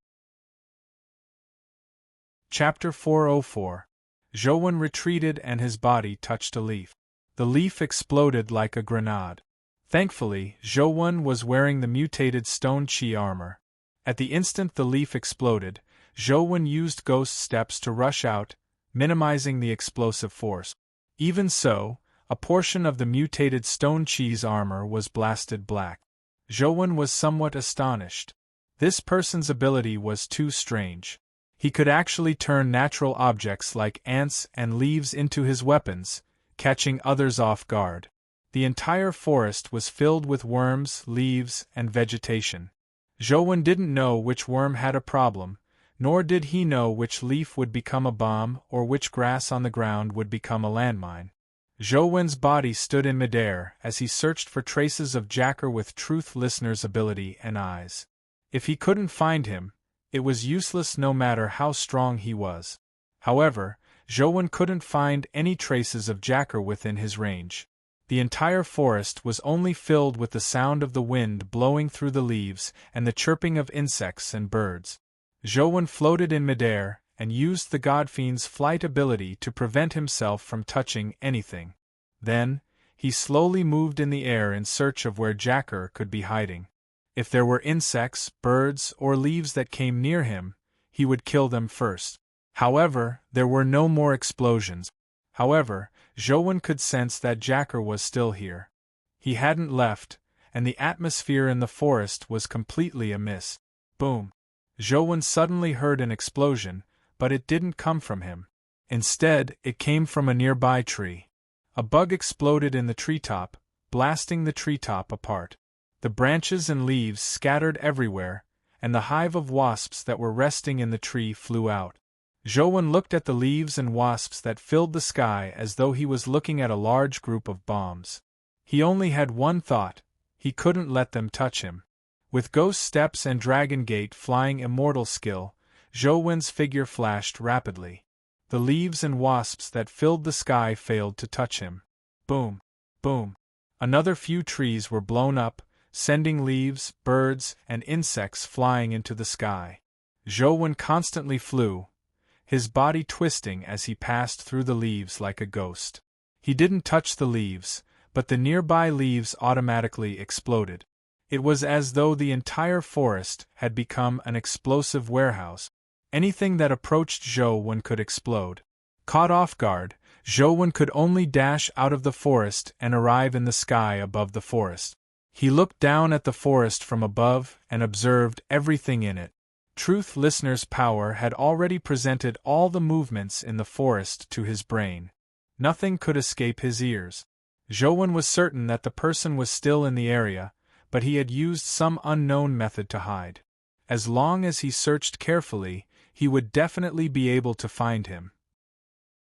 This was the most terrifying opponent of the same level that Zhou had encountered ever since he began cultivating. Although he had fought others in the past, the strongest were only existences like the mutated Stone Chi and Mei. No matter how powerful they weren't as sinister and terrifying as this person. Although Yan Zhen was also sinister and terrifying in the past, he wasn't good at combat. He was more like a crazy researcher. However, this person was like a killing machine. Although his combat ability wasn't very strong, his abilities and means made it so that he didn't need to kill people himself. Zhou paced back and forth, scanning the nearby forest several times in the air, but he failed to find any traces of Jack. That bastard Shin Yuchi. Is this the ordinary student he mentioned? Jack cursed inwardly. Before he was locked up, he had seen many experts, but there were only a handful of them as terrifying as Zhou. He really couldn't believe that Zhou was only a student. Jack didn't dare move. Although he had already used witchcraft to disguise himself and turn himself into a part of the forest, Jack could sense that if he revealed any abnormalities, he would be discovered by Zhou in the sky. Although he didn't know how Zhou did it, Jack knew that Zhou had used some method to constantly scan the forest. He had already felt something similar sweep past him a few times. Jack closed his eyes, not wanting his gaze to attract Zhou Wen's attention. However, his heart was burning with passion. He liked killing. The more powerful a person was, the more excited he would be. At that moment, his blood was almost boiling.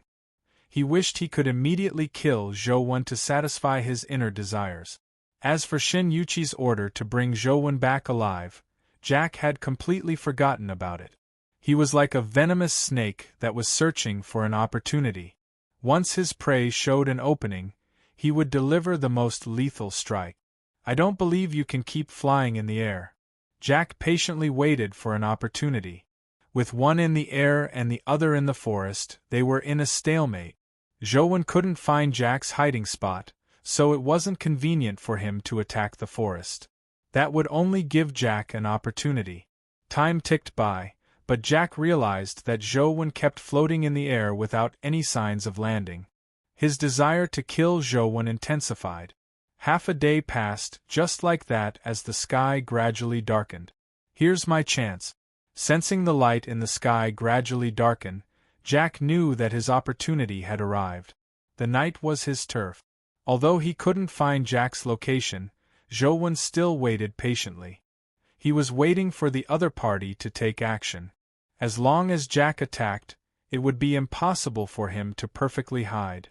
It was possible for him to find his true body. Zhou Wen really wasn't willing to let such a terrifying figure leave. Otherwise, if he were to attack again, Zhou Wen didn't know who would be the next victim. The sun set, but the moon silently climbed up. Zhou Wen remained floating in the air, waiting for Jack to reveal a flaw. Suddenly, Zhou Wen sensed something abnormal in the forest.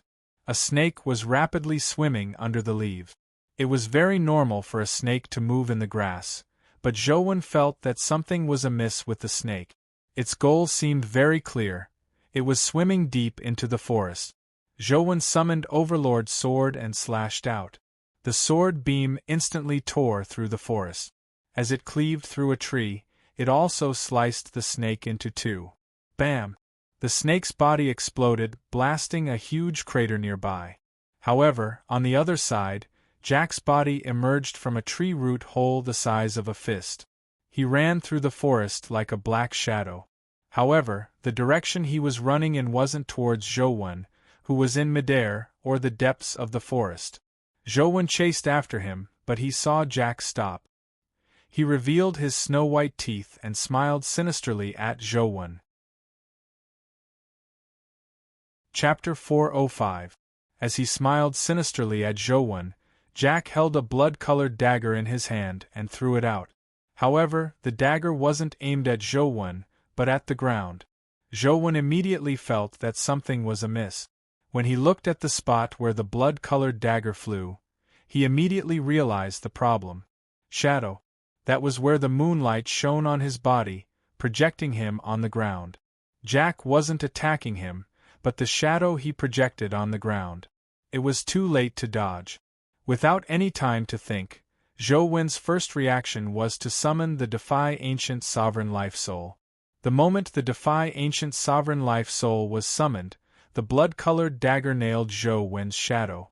However, due to the appearance of the Defy Ancient Sovereign Life Soul that resembled a human-shaped sun, the intense light scattered Zhou Wen's shadow. Most of the shadows turned in another direction, and the shadow that was illuminated by the moonlight was almost invisible. He only felt his heart palpitate slightly, but he didn't feel any damage to his body.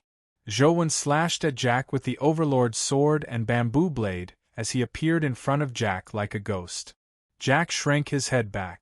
The Overlord's sword missed, but the bamboo blade slashed at his waist.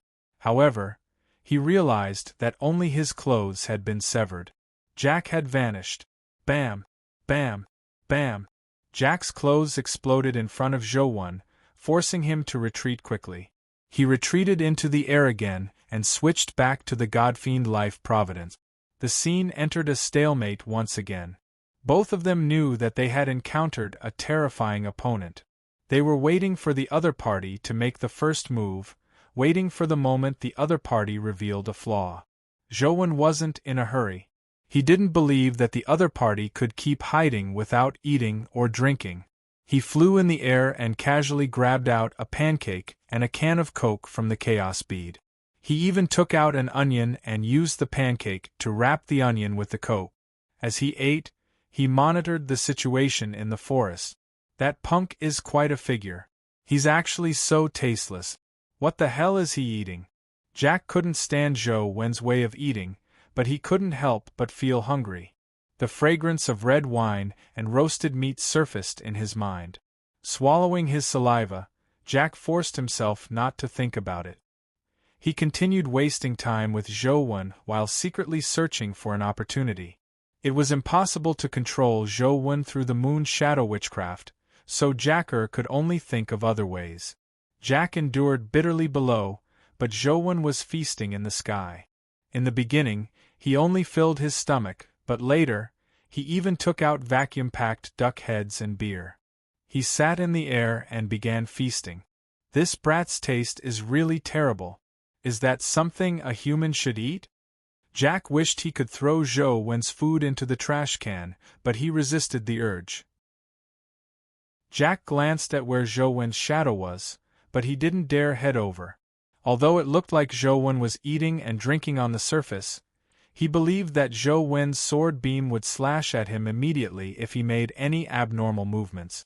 He had already seen Zhou Wen's sword beam. Although it was slightly inferior to the true sword experts he knew, his sword beam seemed to have some special attribute attached to it. It was indeed extraordinary for it to be able to sever his hand. After Zhou Wen had his fill, he said to the forest, "You won't be able to escape no matter what. Why don't you come out and have a chat? If you can provide enough information that moves me, I might spare your life." Jack continued lurking and ignored Zhou Wen, as though he hadn't heard him. "With your outstanding abilities, I believe you have some status in the Bureau. Why risk your life?" Zhou Wen continued probing. However, no one answered him despite him saying many things. Suddenly, Zhou Wen realized that someone was approaching the forest. The person was riding a gray wolf at an astonishing speed. Soon, he approached the forest. Zhou Wen took a careful look and realized that it wasn't Xing. "Ah Xing, don't enter the forest!" Zhou Wen shouted at the distant Xing from midair, but it was already too late. The gray wolf Xing was riding was too fast, and had already rushed into the forest. Bam! Zhou Wen immediately heard an explosion in the forest. Leaves exploded like bombs, shattering the trees and sending soil flying. It was a mess everywhere. Just as Zhou Wen was worrying, he saw Ah Xing rush out of the dust. Apart from his clothes being a little tattered and looking a little pathetic, he wasn't injured. Black witchcraft. Life blast. Who from the West District is the person in the forest? Ah Xing stared intently at the forest and shouted. No one answered. The forest remained silent. Only some birds and beasts were fleeing for their lives after being alarmed. "Young Master One, are you all right?" And Xing asked Zhou Wen, who was in the sky, when no one answered. "I'm fine. He's hiding in the forest. I'll block him here and prevent him from escaping," Zhou Wen said. "You've fought him before, right? Tell me his looks and abilities," Xing said. Zhou Wen described Jacker's looks and abilities. When Xing's expression turned odd when he heard Zhou Wen mention the blood-colored clown life soul, he finally couldn't help but exclaim, "Blood Hex Clown. Could it be the West District's murderer Jacker? There's no mistake. It's definitely Jacker. Apart from Jacker, no one else has the powers of Blood Hex Clown, Lunar Shadow Witchcraft, and Life Blast. He seems very famous?" Zhou Wen asked. "Of course he's famous. Of course he's famous. Decades ago, Jacker's name shocked the entire Federation. He has committed more sins than Jing Daoxian. Jing Daoxian kills people based on his mood, but Jacker kills because he likes to kill. There was once a city where people were killed by his curse. Back then, the Federation sacrificed many top epic experts in order to capture Jacker before they managed to capture him. He should have been locked up. Could it be? And Xing immediately realized that the Bureau had actually released the murderer, Jacker in order to capture Zhou. However, on second thought, Anxing felt that something was amiss. He felt that it couldn't be Jacker. If it was Jacker, why would he be trapped here by Zhou? The Bureau is really unscrupulous. In order to capture me, they even dared to release a devil like Jack? Zhou frowned slightly. If not for his special abilities and the help of a mythical companion beast, he would have long died at Jacker's hands. In fact, Zhou should be glad that he had encountered Jacker, who had been imprisoned for decades. Most of his companion beasts had died in battle before he was imprisoned. In his battle with Zhou, he had mainly relied on the perfect blood hex clown life soul and primordial energy skill. If his companion beasts were still around, he would only be more terrifying. Chapter 406. Jacker hid in the grass as he was secretly alarmed.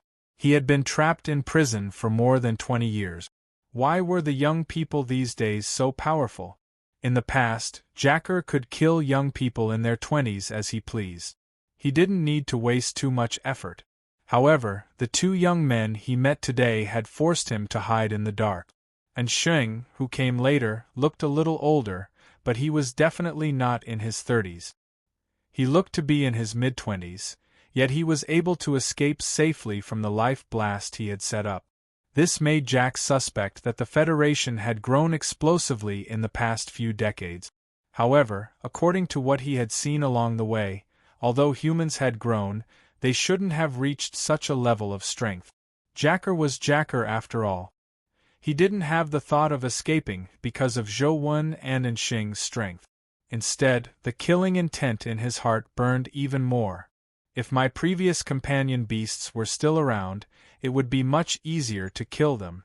Unfortunately, I can only think of other solutions now. Jacker's mind raced as he thought about how to kill Zhou and Anxing.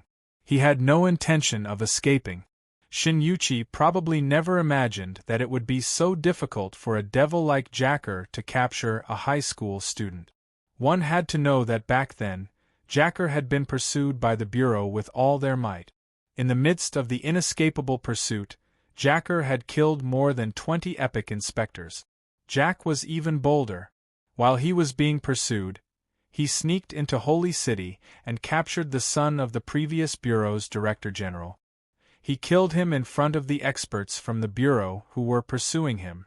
Xinyuqi had made a deal with Jacker because he wanted to settle things once and for all. He hoped that Jacker could capture Zhou without anyone noticing, but he never expected Jacker to be in such a predicament. As his gaze swept across the forest, a ruthless glint flashed in Jacker's eyes. He suddenly detonated the life blast he had set up. Rumble!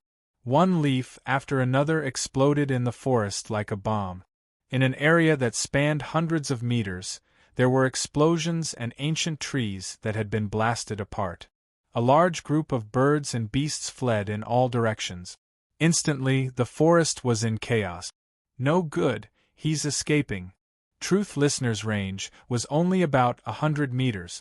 The explosion's range had already exceeded the range that Truth Listener could monitor. All sorts of birds and beasts fled in the forest. If Jack was among them, it would be difficult to discover him.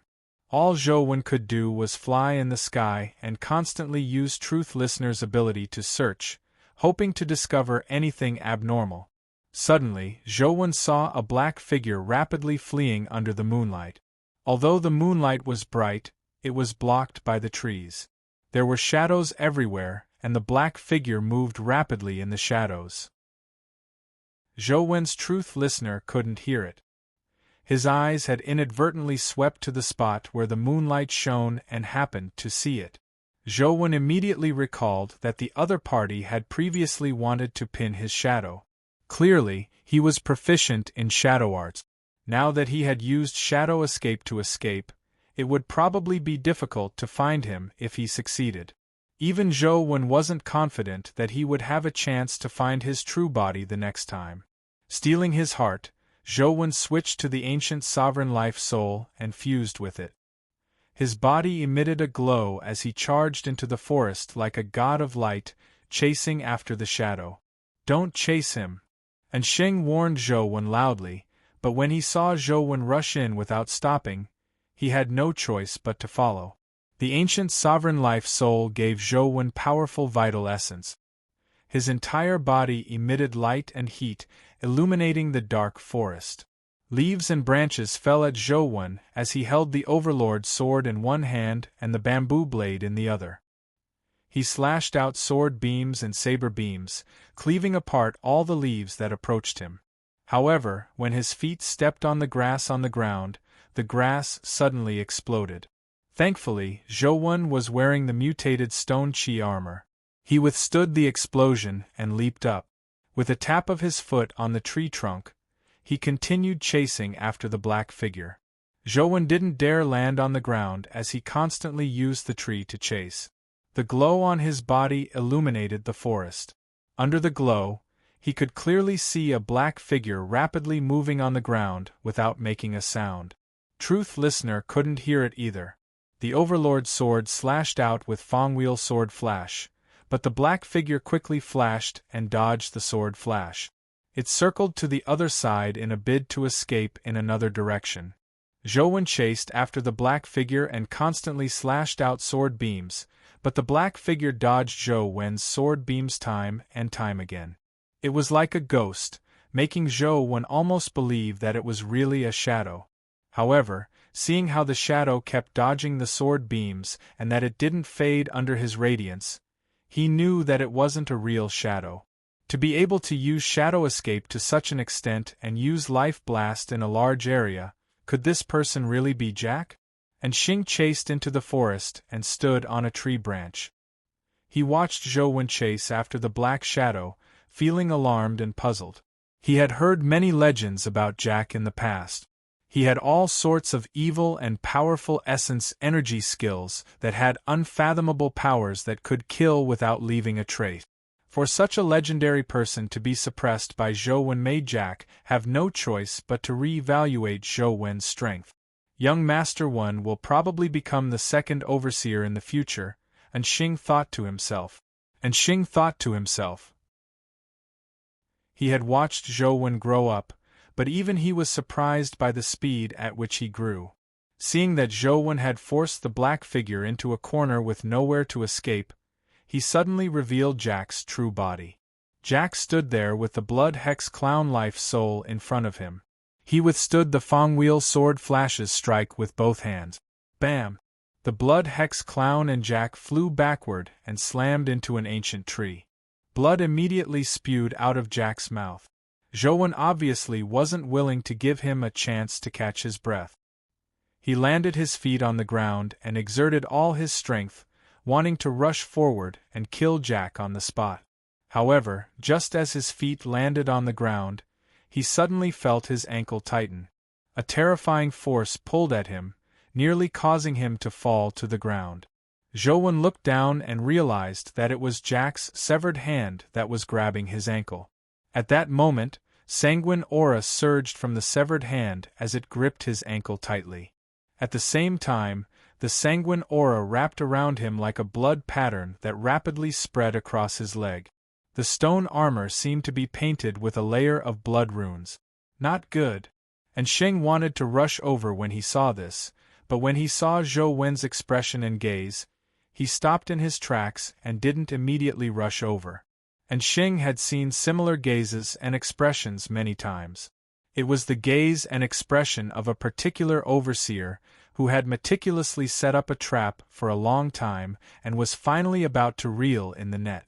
Jack suppressed the excitement in his heart and stood up straight. He licked the blood on his lips and looked at Zhou Wen with a burning gaze. "You should feel honored to be the first person I, Jack, have killed in 27 years. Chapter 407. As Jacker spoke, the entire body of the blood hex clown beside him emitted a blood-colored light. The blood hex clown hovered in the air, its hands together as if praying to Buddha, and it seemed to be chanting something. With the low chanting, the sanguine light on the blood hex clown's body intensified. It transformed into blood-colored incantations that swirled around its body. As for the palm on Zhou Wen's ankle, It exploded along with the blood curse on the blood hex clown's body. Strange blood-colored incantations crawled all over Zhou Wen's stone armor as though they were wrapping him in a net formed from blood-colored incantations. In that case, you should feel more honored than me, Zhou Wen said to Jack without showing any signs of panic despite being trapped by the blood incantation. Jack felt uneasy as he stared at Zhou Wen and asked, "Why?" "Because you will be killed by me. You have lived for so many years. This should be the first time you are being killed by someone, right?" Zhou Wen said. "Is that so? Then I'm really looking forward to it." Jack felt that something was amiss, but the arrow was already knocked. He had no choice but to release it. However, the uneasiness made him take action ahead of time. He didn't wait for the blood hex clown to finish its incantation. The blood hex clown's body flickered with a red light as though it was an alarm. In the next second, the blood hex clown's body exploded. With the self-destruction of the blood hex clown life soul, the blood-colored incantation on Zhou Wen's body and the severed hand also exploded. It was an internecine curse. Bam! A blood-colored explosion rose from Zhou Wen's body as everything in a radius of more than 10 meters was destroyed by the explosion. Impossible! Jack stared at the empty space after the explosion, but he saw that Zhou Wen's body was still flowing with holy light. He stood there like a god of light without any injuries. Jack couldn't believe his eyes. It was an evil self-destruction skill that the blood hex clown had comprehended after advancing to the perfect stage. The power of its self-destruction was enough to injure a mythical creature. However, it took a long time for the blood hex clown life soul to recover from its self-destruction. Jack rarely used it before he was locked up. Today, he had been forced into a corner.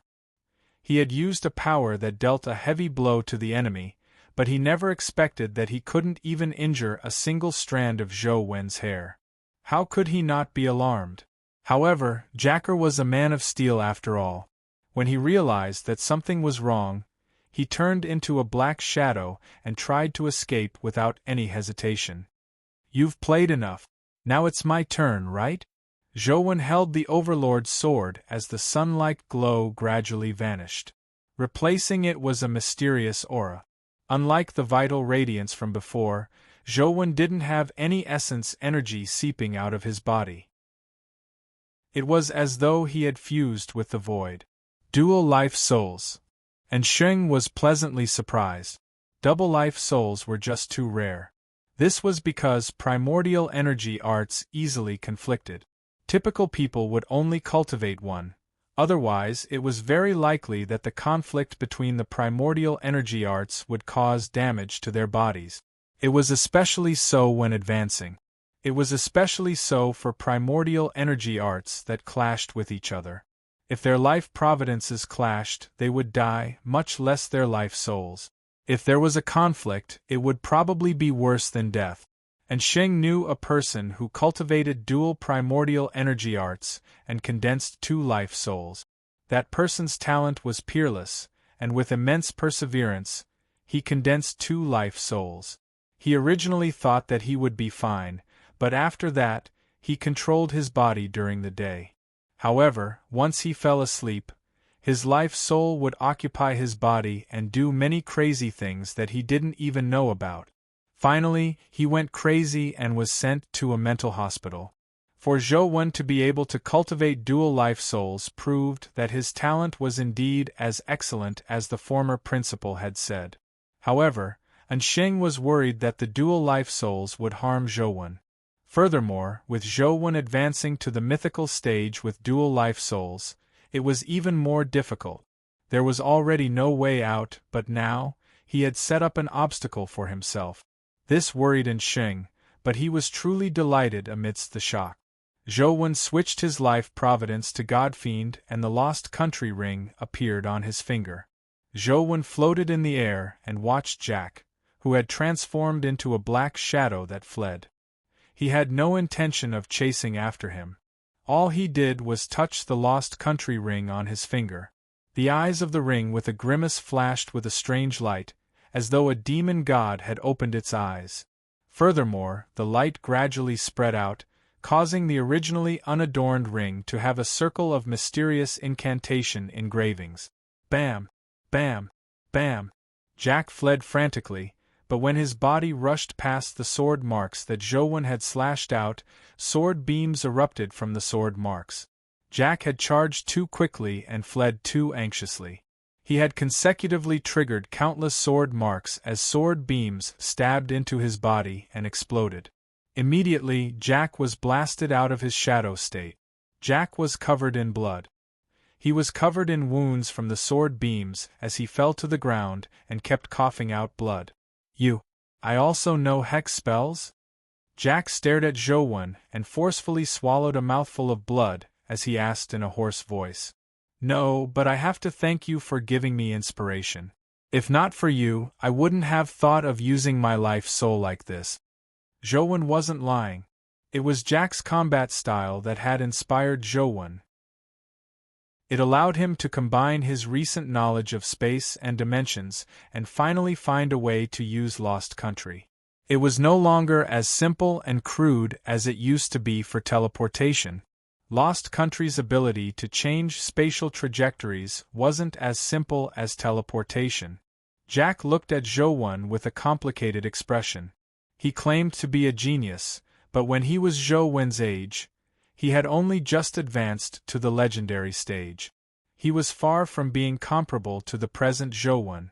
Without any hesitation, Zhou slashed out the demonic astral wheel with Overlord's sword, wanting to kill the heavily injured Jack. He didn't want to give him any chance. Jack was already powerless to dodge, but he didn't look horrified at all. Instead, his eyes were filled with passion. This is great, this world is really great. There should be a lot of people as strong as you in the human world, right? It's really exciting, Jack muttered to himself in a frenzy. Zhou ignored him as he cleaved apart Jack's body with Overlord's sword. Blood spewed out as Jack was split into two on the spot. However, when Jack's body landed, Zhou was surprised to discover that Jack's body had turned into a palm-sized doll. The doll was still speaking despite being split into two. Zhou, you really excite me. To me, you are a top-notch ingredient. I will definitely kill you and turn your flesh and blood into top-notch delicacies. Before that, please protect your body. Don't let anything taint this peerless ingredient. Chapter 408. In a cave, the pale Jack spat out a mouthful of blood. His face was abnormally red. He had used the doll avatar curse to fight Zhou. Although it was only the doll avatar that had been killed and not his actual body, he was still severely injured when his avatar was killed. Furthermore, the life soul blood hex clown had really self-destructed. It was a very serious blow to him. Although I can't wait to eat delicacies, I still need to get some companion beasts first. Otherwise, I might not be his match. Jack wiped the blood from the corner of his mouth as he thought about how to obtain companion beasts. He naturally didn't fancy ordinary companion beasts. With his present situation, it would take too long to obtain a sufficiently high-level companion beast. Since those fellows from the Federation want me to do something, they naturally have to pay a price. Jack's eyes flashed with mockery. Before today's battle, he had considered taking Zhou to the Bureau in exchange for true freedom. But after today's battle, he no longer had such thoughts. Jack walked out of the cave and headed for Luoyang City. He didn't have a phone or any other communicator on him, so he had to find a place to contact Shin Yuqi. He didn't plan on telling Shin Yuqi everything that had happened today. Failure would only make others think that he was incompetent. Jack planned on telling Shin Yuqi that the family was protecting Zhou. He needed some companion beasts to capture Zhou. To others, they might need a companion egg, but Jack was different. Even a companion beast with an owner could do it. He believed that Shin Yuqi wouldn't reject his request.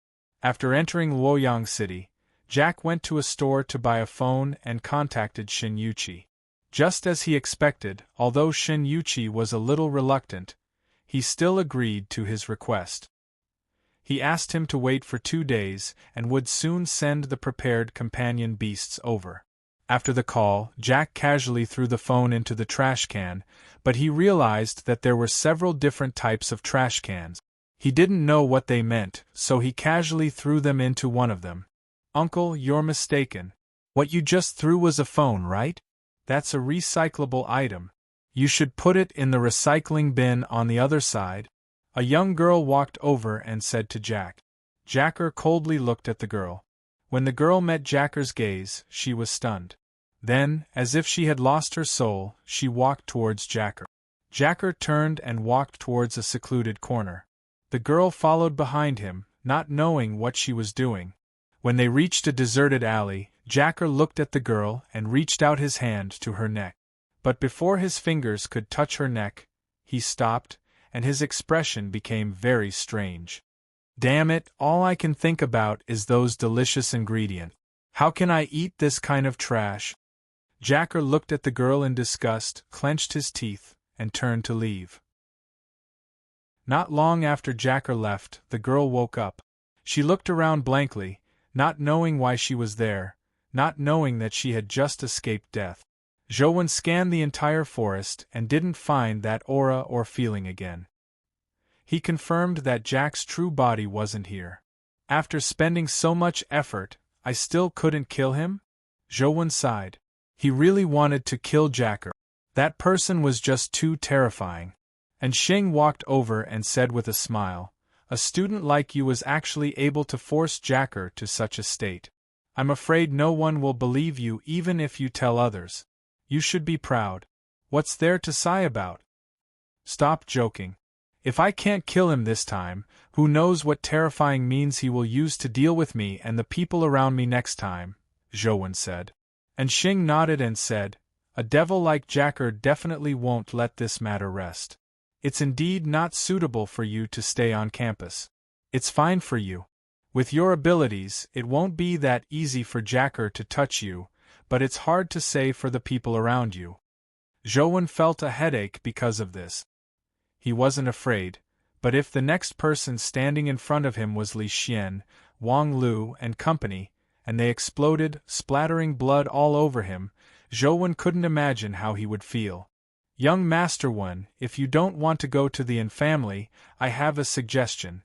It can prevent the people around you from being injured by Jacker, and it can also make you safer," and Xing said with narrowed eyes.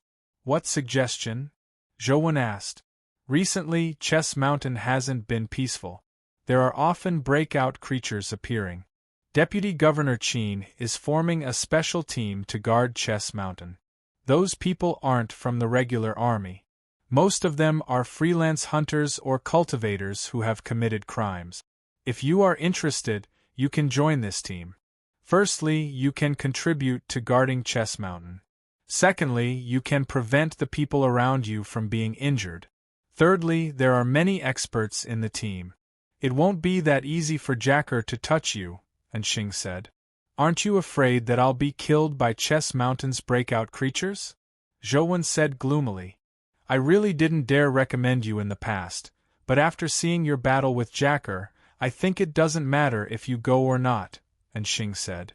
"How can it be the same?" Zhouwen felt that in Xing's words didn't make sense. There was obviously no danger if he didn't go. And Xing smiled and said, "With your current abilities, if you are killed, the Chess Mountain position will definitely be lost. Even if you don't go to Chess Mountain, you will still have to fight the breakout creatures after they rush into Luoyang City. Isn't that the same? Do I have to fight them? Can't I let them escape?" Zhouwen said with a curl of his lips. "You can still escape from Chess Mountain. Don't worry. You aren't from the regular army. If you want to run, so be it. You won't be considered a deserter," and Xing said with a smile. Zhouwen was hesitant. Life in school was so comfortable. If possible, he really didn't want to go to a dangerous place like Chess Mountain. Seeing Zhouwen's hesitation, and Xing continued, "Let me put it this way.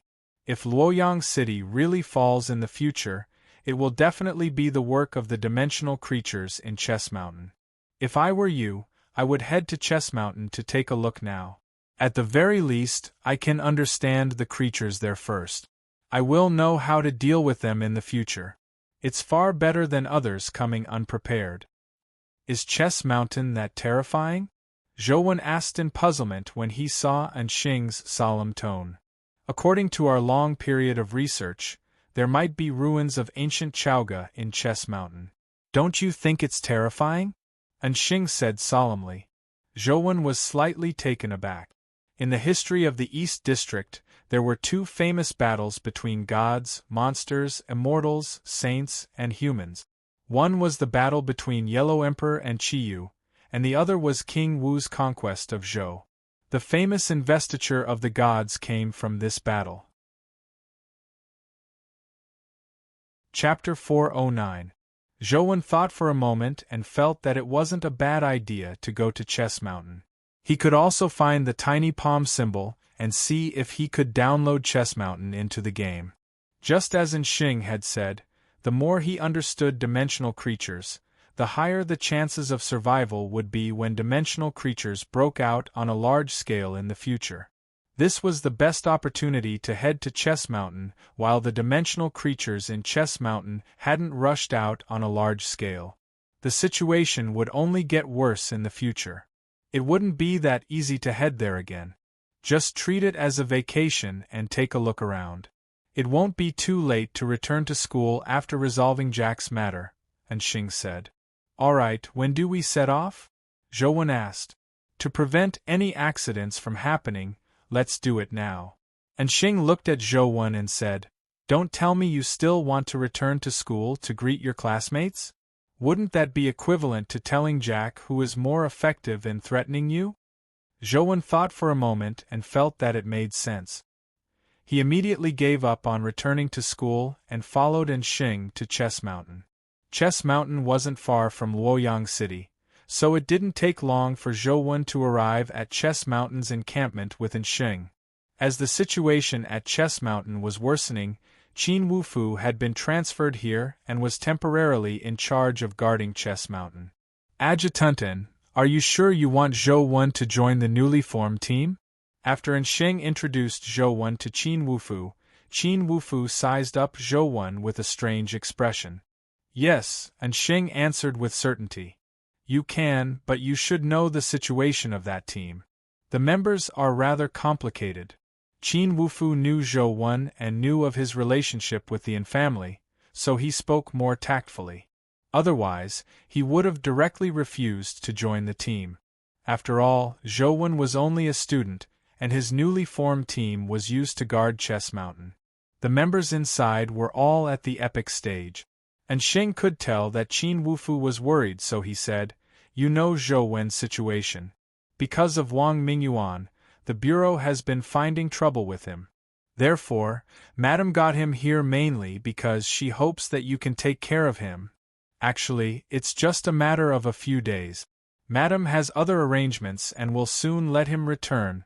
Qin Wufu immediately felt a headache. Guarding Chess Mountain was enough of a headache for him. Now, he had to take care of Zhou, who had connections. However, Qin Wufu couldn't disregard Ouyang Lan and reluctantly agreed to accept Zhou. However, he rejected Zhou from joining the team. He only said that he could stay here for a few days and that he didn't need to do anything. Zhou didn't mind. He was only staying here for a few days. Once he resolved Jack's problem, he would return to school. Therefore, Zhou stayed at the Chess Mountain encampment. As he didn't have a position and wasn't a soldier, he didn't need to be on duty. No one cared about him, so it suited Zhou's intentions. That day, Zhou went outside the Chess Mountain encampment to take a look. He saw that Chess Mountain was shrouded in fog, preventing him from seeing anything clearly. The mountain pass was like a monster in the fog with its mouth wide open. As for the river water that flowed out of Chess Mountain, it was as red as blood. Anxing told him that it had been like this a few months ago. Which unit are you from? What are you doing here? Zhou slowly walked along the riverbank alone. Just as he was searching for the tiny palm symbol, An officer leading the patrol team stopped him. Zhou showed the identification card Qin Wufu had given him. The officer took it and immediately felt a sense of respect. After saluting, he handed the identification card back to Zhou with both hands. So it's Dr. Little Zhou. What are you doing here? On the identification card Qin Wufu had given him, it was written that he was an intern doctor. Although he was only an intern doctor, doctors were rather respected in the military. No one could guarantee that they wouldn't be injured on the battlefield. When the time came, they would definitely need a doctor's help. Generally speaking, those who could become military doctors all possessed healing abilities. This kind of ability was exceptionally rare and precious on the battlefield. Even intern doctors were a rare species. The officer didn't know that Zhou wasn't even an intern doctor. This identity was given to him by Qin Wufu at the last minute to make it easier for him to stay in the military camp. I'm just here to take a look around this river, Zhou said casually. When the officer heard Zhou's words, he imagined that Zhou was investigating and taking samples. Hence, he sighed and said, Dr. Little Zhou, you have to investigate carefully. There's indeed something wrong with this river's water. Recently, many of our soldiers have red rashes on their bodies. The more we patrol near the river, the fiercer it gets. Although that thing isn't too harmful, and as long as we don't get close to the river, it will recover in 2 days. However, the itch is just too strong. We can't avoid patrolling. Have you tried wearing a filter mask? Although Zhou wasn't a real doctor, he still knew some basic knowledge, so he asked in passing. I've tried it. It's completely useless. I've even worn protective clothing, but it's still useless. As long as I approach this river, the rashes will still appear, the officer said. Zhou really didn't know much. Just as he was thinking about how to send them away so that he could continue searching for the tiny palm symbol, he saw a soldier panting as he ran over from the mountain pass. When the officer saw the soldier, he immediately went forward and asked, Why aren't you guarding the sentry post? Why did you come back? Lu Gui. He suddenly fainted. I can't wake him up no matter what. There are so many red rashes on his body. The soldier said as he panted. What? Quickly find a doctor. Coincidentally, Dr. Little Zhou is here. Quickly follow us to take a look. The officer recalled that Zhou was an intern doctor and pulled him towards the mountain pass. Zhou's face turned livid. He was an imposter. How could he know any medical skills? It would be a miracle if he could tell anything. However, he hadn't denied it previously, so it wasn't appropriate for him to say anything now. He thought that he wouldn't say anything when he reached the place and just get them to send him to the medical team. The sentry post was the closest reconnaissance point to Chess Mountain. Usually, there would be 2 soldiers standing guard to monitor the nearby situation. When Zhou arrived at the sentry post, he realized that it was indeed very close to Chess Mountain's mountain pass. He could vaguely see the cliff at the mountain pass. There was a soldier lying in the sentry post. When Zhou saw his face, he was given a fright. There were many red rashes on his face, and some of them had already begun to fester. They looked like spots of blood on his face. What's going on? Why is his rashes so serious? The officer asked another soldier. The soldier didn't dare to hide anything and told him the truth. Originally, we were supposed to change shifts every 3 days, so we could only guard here for 3 days at most. However, Lu Gui had something to do and switched shifts with his comrades. Including today, he has been guarding here for 7 days straight. Chapter 410. The army has a clear rule that we can only stand guard for 3 days at a time. Furthermore, we can't approach the river for at least 3 days after that. He actually stayed here for 7 days. Does he have a death wish? The officer said as he looked at Zhou. The soldier said with a bitter smile, Lu Gui said that he has a tough life and isn't afraid of this. He was indeed fine in the beginning. He didn't have a rash like us after standing guard for 4 to 5 days. On the 6th day, he only had a tiny rash, but who knew that his rash would suddenly erupt today? His entire body is covered in it and it's festering. It wasn't that serious when I left. Dr. Little Zhou, what do you think we should do? The officer asked Zhou. What else can we do? Quickly send him back to the medical team. Just as Zhou was about to say that, he saw the soldier's body tremble. He could see the rashes rapidly rotting outside his clothes. His face and hands were festering everywhere. It was unknown if he had been jolted awake by the pain, but the soldier reached out to grab his face. With one hand, his skin was torn, leaving a few bloody grooves on his face. His cheekbones could be seen, making him look extremely terrifying. However, the soldier didn't care. He continued grabbing at his face with all his might. His face was in tatters, but he refused to stop. He continued grabbing at his face with all his might. Hold him down! The officer immediately gave the order. The soldiers hurriedly pounced forward and held his hands down, preventing him from grabbing his face again. It was unknown if Lu Gui had really woken up. He didn't say a word as he struggled with all his might, hoping to grab his face. Lu Gui, do you have a death wish? The officer berated him loudly, but Lu Gui didn't seem to hear him at all. All he did was struggle with all his might. His feet were kicking and rubbing against the ground. After his socks were kicked off, he realized that his feet were covered in festering rashes. Suddenly, Lu Gui's body stopped struggling, but blood seeped out of his mouth. He looked like he was on the verge of death. Dr. Little Zhou, what do we do? Quickly save old Lu. A soldier who was on good terms with Lu Gui was on the verge of tears. Zhou thought to himself, I'm not a real doctor. How would I know what to do? He wanted to send him to the medical team, but from the looks of it, it was probably too late. Zhou thought for a moment and felt that the rashes might be a form of poison. Perhaps Dr. Darkness's fight poison with poison would work. At this point, Zhou could only try his best. He would rather let the soldier die at his hands than watch him die. Without any hesitation, Zhou summoned Dr. Darkness in his companion form and used fight poison with poison. A syringe appeared in his hand. Hold him down and don't let him move, Zhou said to the soldiers. After all, he was not a real doctor. Injections were not his forte. Fortunately, if it was just an intravenous injection, he could still complete it.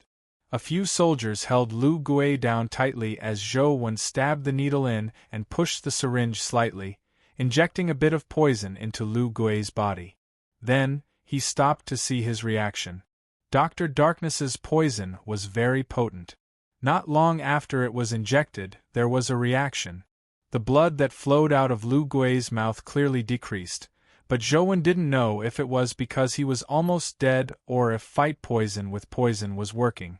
After waiting for a while, the festering rash on Lu Gui's body stopped festering, and Lu Gui's body was no longer trembling as much. Seeing that the poison was effective, Zhou injected a little more, causing Lu Gui's body to tremble even more. However, the rash on his body was fading. Zhou knew that it was really effective. It was normal for Lu Gui's body to tremble. He didn't know what poison Dr. Darkness had used, but it was extremely painful after it was injected into his body. Zhou had experienced it in the past, and it wasn't something ordinary people could endure. However, this also meant that Lu Gui's body was improving. He could no longer feel the pain. Zhou didn't dare inject too much poison. Seeing that he was improving, he put away the syringe and used Dr. Darkness's light of penetration to look inside Lu Gui's body.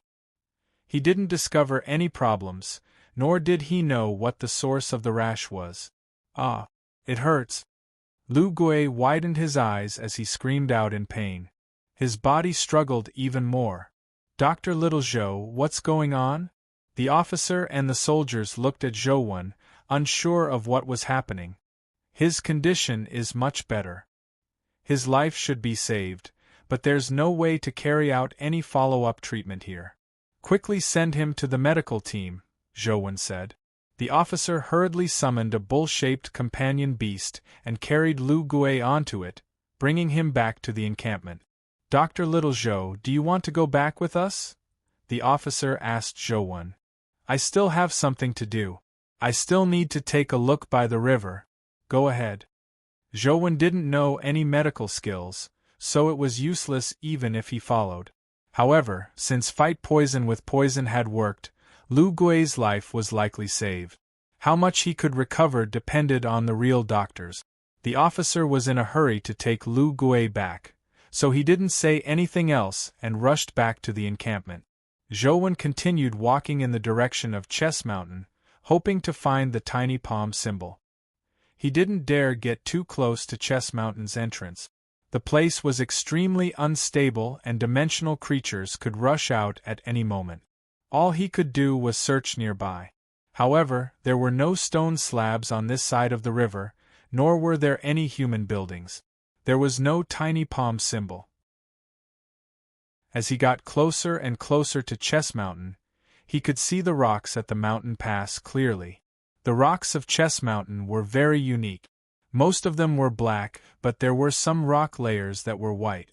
The contrast was obvious, as though white lines had been drawn on a black cloth. The blood-colored river slowly flowed out of the mountain pass. If the color was darker and dimmer, it would really look like blood. There's no tiny palm symbol? Zhou was somewhat disappointed. He looked in the direction of Chess Mountain and didn't dare proceed any further. There was already a warning sign in front of him, indicating that it would be very dangerous to proceed any further. Zhou held the mysterious phone and used the camera function to scan his surroundings. The phone didn't vibrate. He didn't know if there was really no tiny palm symbol or if he wasn't close enough for the mysterious phone to not sense it. Let's walk a little further. If there's nothing on the mountain pass, I'll go back. Zhou hesitated for a moment before deciding to walk forward to see if there was anything on the mountain pass. With his current strength, as long as he didn't encounter a mythical creature, he shouldn't be in too much danger. However, Zhou was still careful, not daring to be careless. Strength wasn't absolute, and he wasn't omnipotent. If he encountered a dimensional creature he couldn't restrain, even if it was at the same level or lower than him, it could still claim his life. Chapter 4:11. Lu Su was studying the information when she suddenly received an emergency call. She rushed over to take a look at the soldier's condition and couldn't help but ask with a frown, "What happened to him?" Dr. Lu Gui violated the rules. He stood at the sentry post for 7 consecutive days and ended up like this, the officer said. He stood at the sentry post for 7 consecutive days? Does he have a death wish?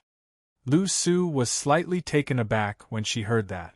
She went forward to carefully examine Lu Gui's injuries and asked in disbelief, "This should be a scratch, right? There are indeed some festering areas, but..." The more Lu Su looked at him, the stranger she found it. The injuries on Lu Gui's body looked like signs of a rash flaring up, but it was obvious that the rash was no longer festering. There were already signs of improvement. If it was really a rash flare-up, it shouldn't be like this. Just now, we happened to meet Dr. Little Zhou. Dr. Little Zhou injected some medicine into Lu Gui at the sentry post. It improved Lu Gui's condition. He's much better now. The officer recounted what had happened. Dr. Little Zhou? Which Dr. Little Zhou? Lu Su found it unbelievable. She had studied it for so long, but she had failed to find a way to cure the rash. Once it flared up, death was certain. According to the situation, Lu Gui was already considered lucky to have stayed there for 7 consecutive days without dying. Back then, there was no doubt that the rash had flared up and that he would soon turn into a pool of blood. According to their description, Lu Gui was almost a dead man. Even if Lu Su had been present, it would have been impossible for her to save him. However, the Dr. Little Zhou they mentioned had only given Lu Gui one injection, and he had clearly improved. Now, there were almost no signs of the rash flaring up. This left Lu Su in disbelief. "It's Dr. Zhou. His identification card says that he's an intern," the officer answered. Lu Su thought about the medical team in her mind, but there wasn't such an intern in the medical team. There were indeed a few new interns this year, but none of them had the surname Zhou. "Come in for a checkup first." Lu Su let Lu Gui in. Now, Lu Gui could walk on his own, but the scratch on his face was more serious. Lu Su examined Lu Gui and treated his wounds. However, Lu Su's heart was filled with astonishment. Lu Gui's entire body was covered in festering red rashes, which meant that the attack had been severe. Lu Gui and the others probably weren't lying, but the rashes no longer showed signs of rotting. Instead, they were slowly getting better. After Lu Su's examination, Lu Gui's rash was almost gone. Even without treatment, it would be fine in a few days. However, the festering wounds needed to be treated, otherwise there would be scars all over his body.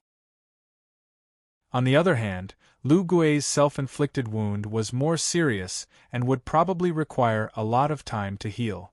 "Are you sure the intern you encountered is called Zhou? Lu Su asked again. The officer answered with certainty, "It's Dr. Zhou. I saw it very carefully." "That's strange." Lu Su really wanted to meet Zhou and ask him what he had injected Lu Gui with, but she couldn't recall having such a person on the treatment team. After returning to her office, Lu Su pulled out the medical team's personnel file to take a look. There was indeed no intern doctor named Zhou, not even one with the surname Zhou. How strange. Could it be that they were really lucky to encounter an immortal? Lu Su was secretly puzzled. Zhou was less than 200 meters away from Chess Mountain's entrance. With his eyesight, he could clearly see if there were any patterns engraved on the mountain wall, so he didn't proceed any further. Zhou constantly sized up the mountain wall. After looking for a while, he didn't find the tiny palm symbol. Instead, he saw a strange flower. The flower grew on Chess Mountain's mountain wall. It was about 10 centimeters tall.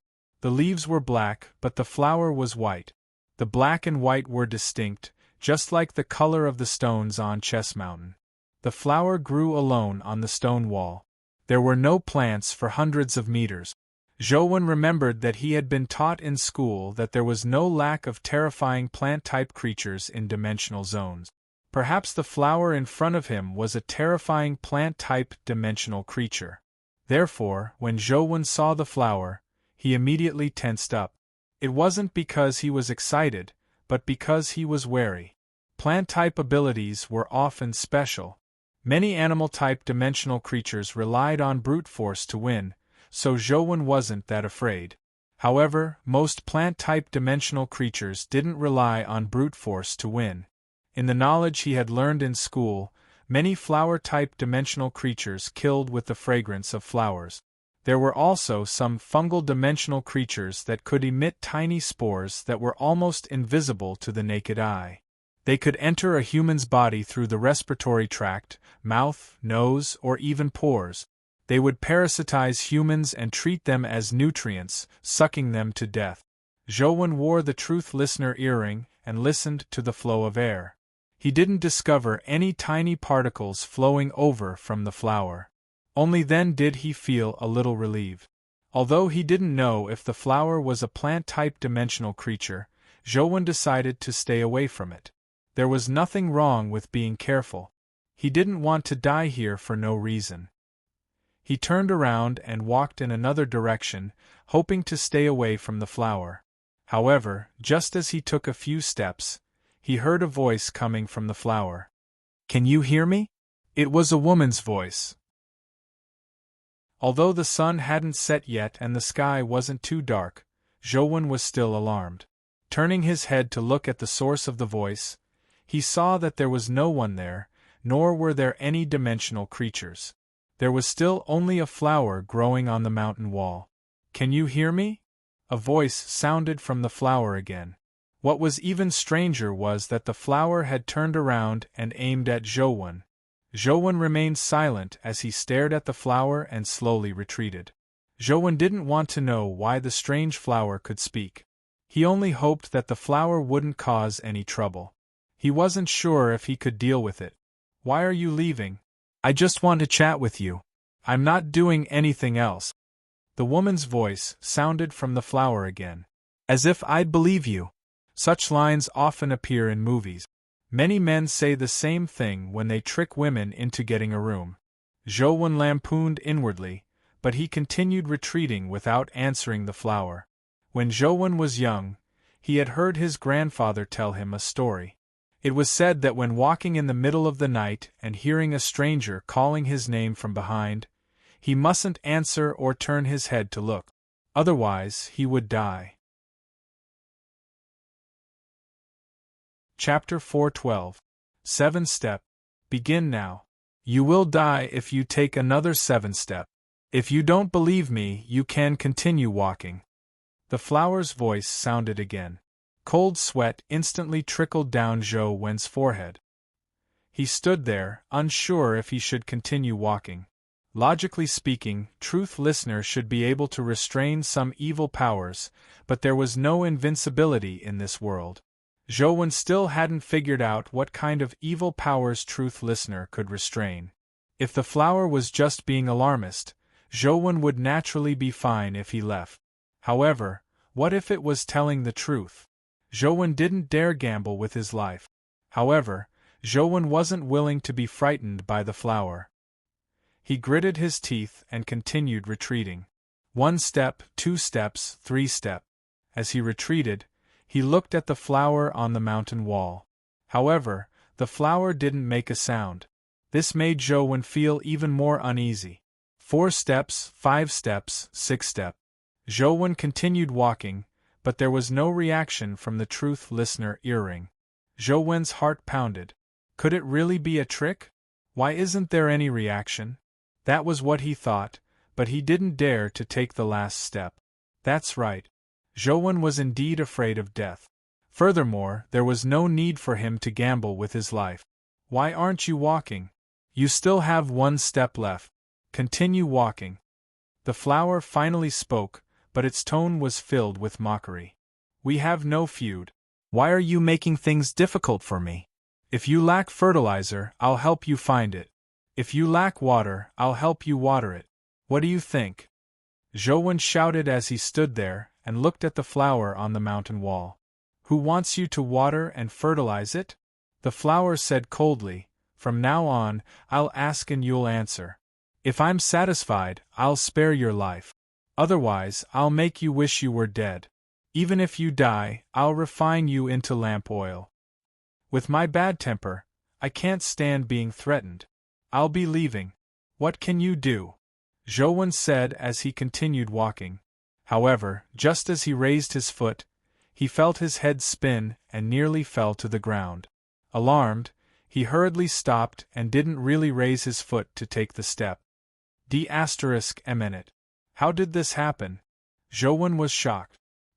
He now knew that what Little Blossom had said was most likely true. Why aren't you walking? Keep walking. Where's your bad temper? Little Blossom teased. Zhouwen thought to himself, there's no need to fight with a flower and lose my life. Even truth listeners' evil nullification life soul is useless. I wonder what the origins of this flower are? I see that you're the only flower growing on the cliff, and you don't have a companion. You must be very lonely and sad. I can't bear to see others sad and suffering, so I'll accompany you for a chat.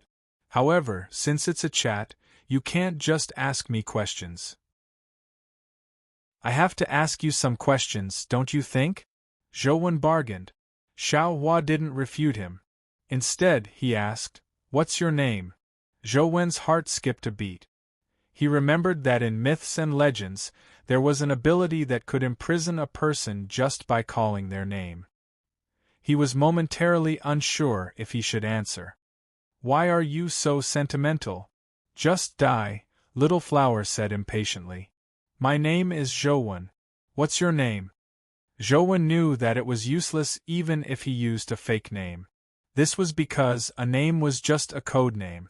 The name he used represented him regardless of whether it was real or fake. If the other party really had that ability, using a fake name would be equally effective. Just call me the Dharch. Xiao Hua paused before continuing. What are you doing here? Would you believe me if I said I'm here for a tour?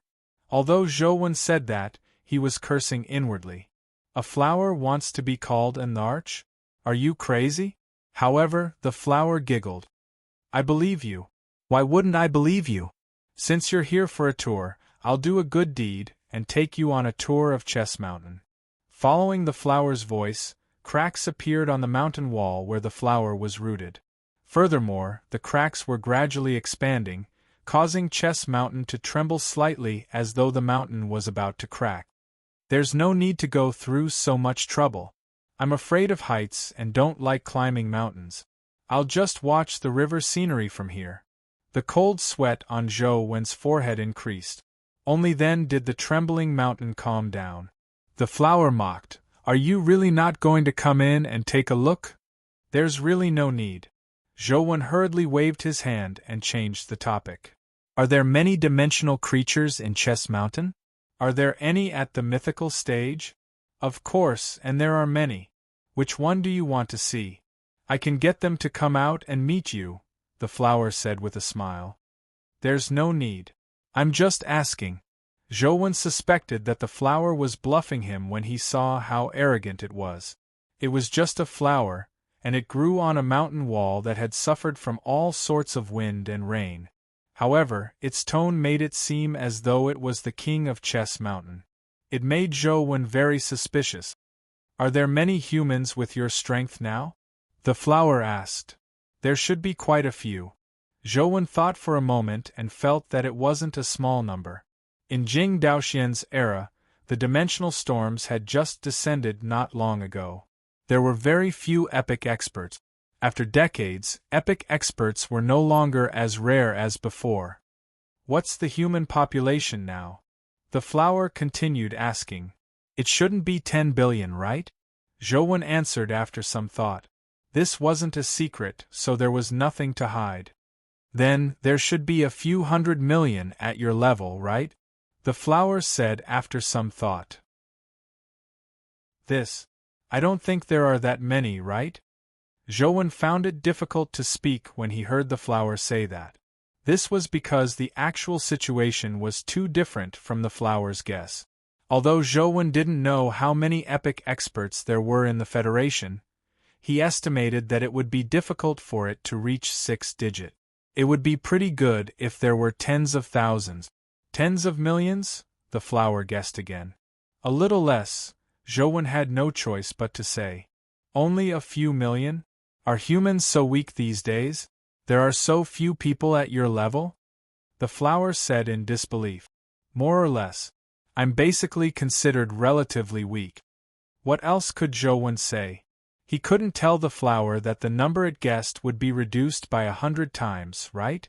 Zhouwen thought for a moment and asked, You are very familiar with Chess Mountain, right? Have you seen a pattern here? It's a drawing of a tiny hand. The tiny hand might be holding something. Zhouwen roughly described the tiny palm symbol. Since he couldn't leave now, he might as well take the opportunity to probe for information. Perhaps the flower really knew. There's indeed such a pattern. It's at the top of Chess Mountain. I wonder who carved it. I hate it when I see it. Why are you looking for it? The flower asked. Chapter 413. Zhouwen was overjoyed when he heard that there was really a tiny palm symbol. However, when he thought about how the tiny palm symbol was at the top of Chess Mountain, he didn't dare go up. He couldn't help but frown again. I've seen similar patterns in other dimensional zones, but I don't know what they mean. Therefore, I've been doing research and want to take a picture. By the way, do you know what the tiny palm symbol represents? Zhouwen said half-truthfully. How would I know? I don't know who carved it out of boredom. It's easy if you want to see it. You can naturally see it when you climb to the top of the mountain, the flower said. Forget it. I don't really want to see it. Zhouwen rejected it without a thought when he heard that he had to climb to the top of the mountain. There were countless terrifying creatures in Chess Mountain. Who knew if he could come out after climbing up? To his surprise, the flower laughed. You don't want to climb, but I'll make you do it. From now on, if you don't climb to the top of the mountain in 2 hours, your eyes will go blind. Previously, Zhouwen hadn't paid much attention to the flower when it said that he would die in 7 steps. However, this time, he saw it clearly. Just as the flower's voice faded, one of its petals withered and dissipated in the air, as though it had vanished into thin air. Zhouwen didn't feel anything, nor did the truth listener earring react. However, he knew that he had probably been hit. What's the background of this flower? Why is its power so strange? Zhouwen looked at the flower and asked, You just said that I would die if I take 7 steps, but now you want me to climb up the mountain in 2 hours. Isn't this contradictory? The flower said indifferently, Don't worry. The wish power of the first wish has been covered by the second wish. You can go anywhere you want now and won't die again. However, if you don't reach the top of Chess Mountain in 2 hours, you will definitely become blind. Even a mythical primordial energy skill that can revive the dead won't be able to restore your sight. If you don't believe me, feel free to leave this place and give it a try. What are you trying to do?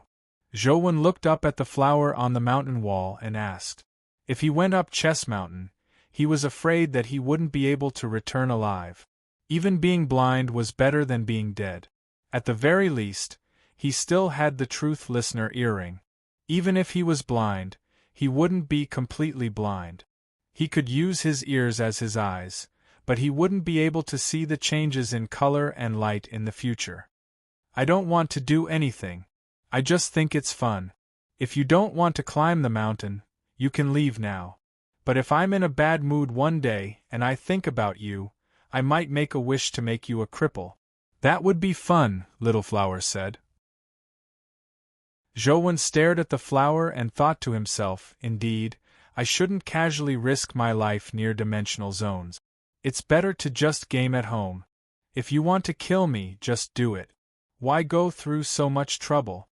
Zhouwen said as he stared at the flower. If it weren't for your looks, do you think you would still be able to stand and talk to me? Xiaohua said with disdain. Zhouwen was instantly rendered speechless as he thought, You're a flower. Do you know if humans look good or not? The flower continued, Forget it. I'll tell you another secret. There's a treasure at the top of Chess Mountain. If you can climb up, you will have a chance of obtaining that treasure. In your human standards, it's a mythical item. What mythical item is it? Zhouwen asked. You'll know once you climb up. However, I'll give you another hint. Don't think of flying up. Climb up from the mountain wall or you will definitely die, the flower said. All right, I'll climb. Zhouwen gritted his teeth. He knew that he had offended the flower. Even if he left now, there would probably be endless trouble in the future. He might as well go up and take a look. If there was really a tiny palm symbol there, he could take a picture of it and download it into the game. He could then understand the secrets of Chess Mountain in-game and think of a way to resolve the flower's pestering. Zhouwen walked to the stone wall and reached out to grab a crack in the rock to climb up.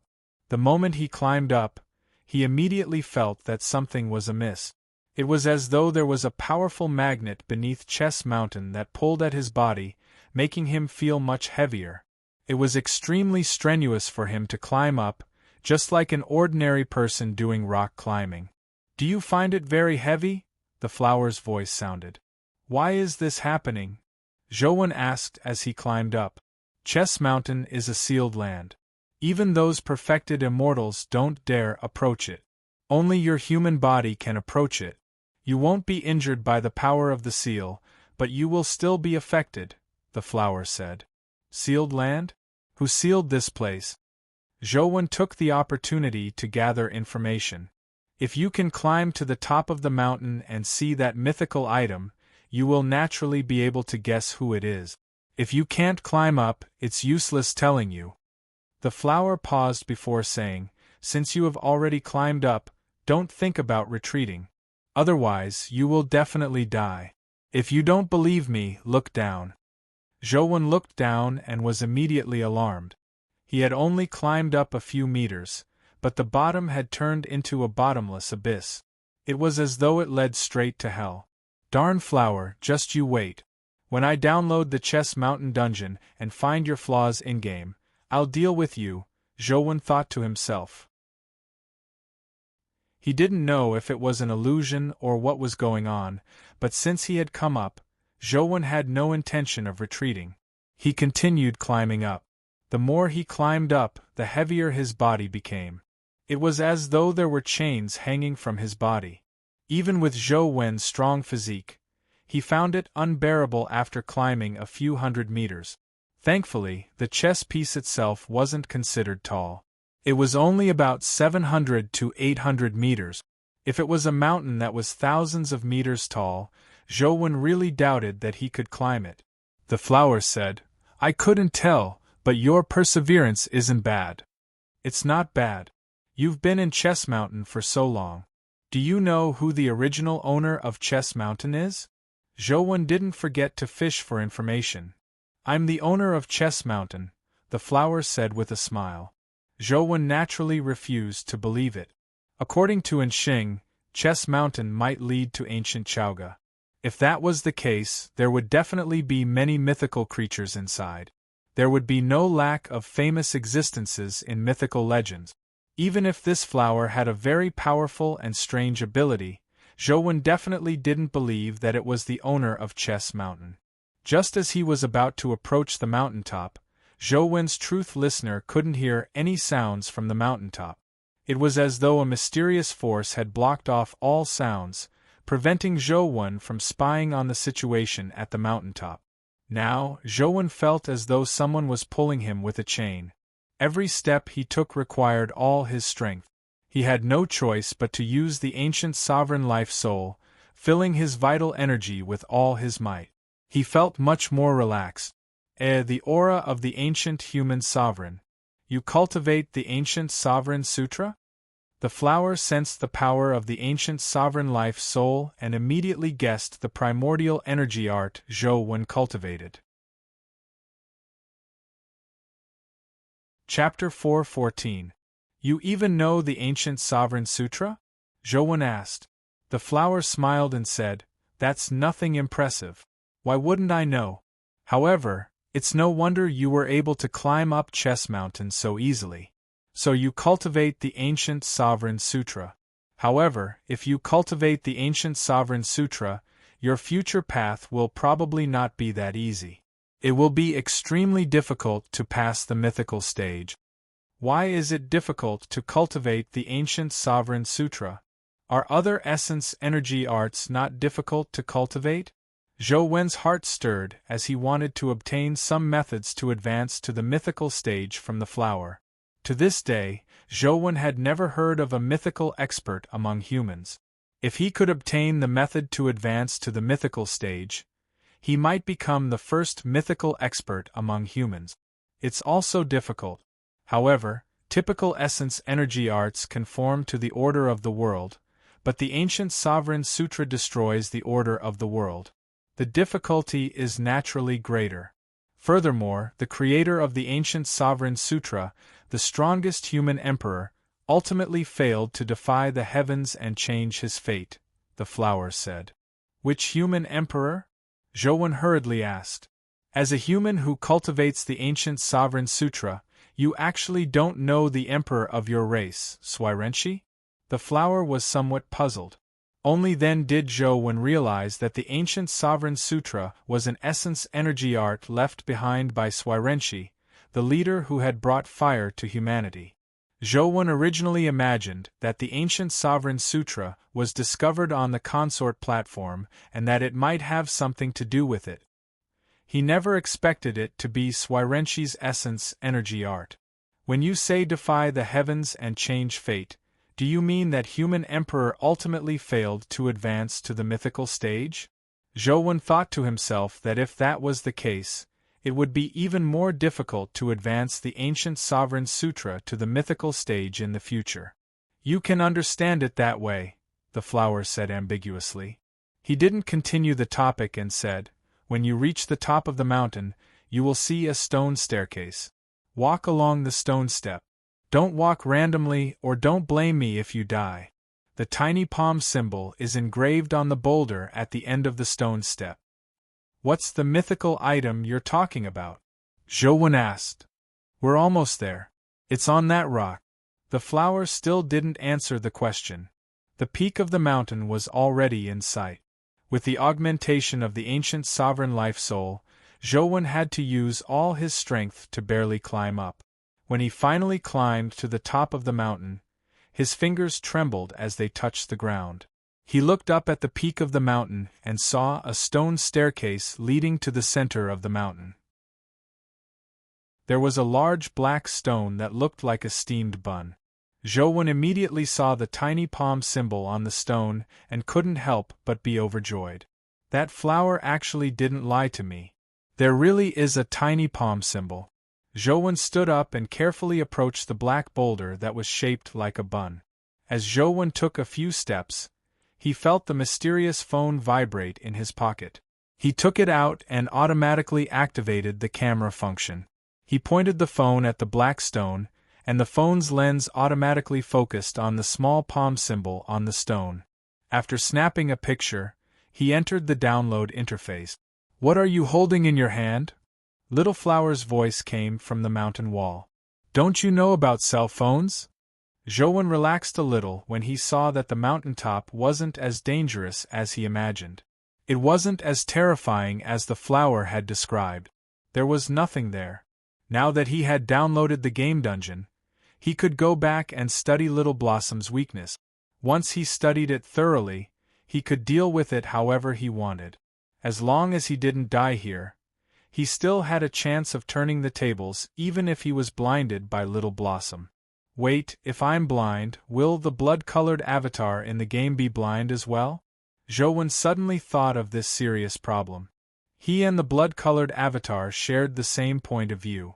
If the blood-colored avatar became blind and he couldn't see the phone screen, wouldn't he be unable to game? What's a cell phone? It doesn't seem to have any primordial energy fluctuations. It doesn't look like a treasure, Little Blossom said. It's not a treasure either. It's just a communication tool that we humans usually use. We can make long-distance calls, and there are also some functions like taking pictures. Everyone has one. Zhou tried his best to describe the phone as something more common to prevent Little Blossom from suddenly becoming interested in it. What's taking pictures? Little Blossom asked again. It's taking pictures of the scenery. You can take pictures of people or scenery, Zhou said as he put away the mysterious phone. As Zhou spoke, he put away the mysterious phone. From the looks of it, the flower seemed interested in the phone. Is that so? Take a picture for me to see, Little Blossom said. Zhou was already mentally prepared. He took out the ordinary phone and used it to take a few pictures of his surroundings. This thing is quite interesting. The pictures are actually so realistic. Little Blossom paused for a moment before saying, How do I make long-distance calls with this thing? It's very simple. Every phone has a number. As long as you dial this number, you can make a long-distance call with another phone. However, there's no signal here, so there's no way to make a call. Zhou looked at the signal indicator on the phone and realized that there was no signal at all. What's a signal? Little Blossom asked again. I'm not too sure either. It roughly means that we humans have built some signal towers. Through those signal towers we can transmit signals over long distances. There are no signal towers here, so there's no way to use a phone to make a call. Zhou didn't understand much either as he gave a general explanation. I understand. You have two phones. Just give me one. You shouldn't have any objections, right? Although Little Blossom was asking, his tone left no room for doubt. Sure, but there's no signal here. It's useless even if you have a phone, right? Besides, you don't have hands. How are you going to use the phone? Zhouwen said. It's none of your business. Just leave the phone on the stone steps, Little Blossom said.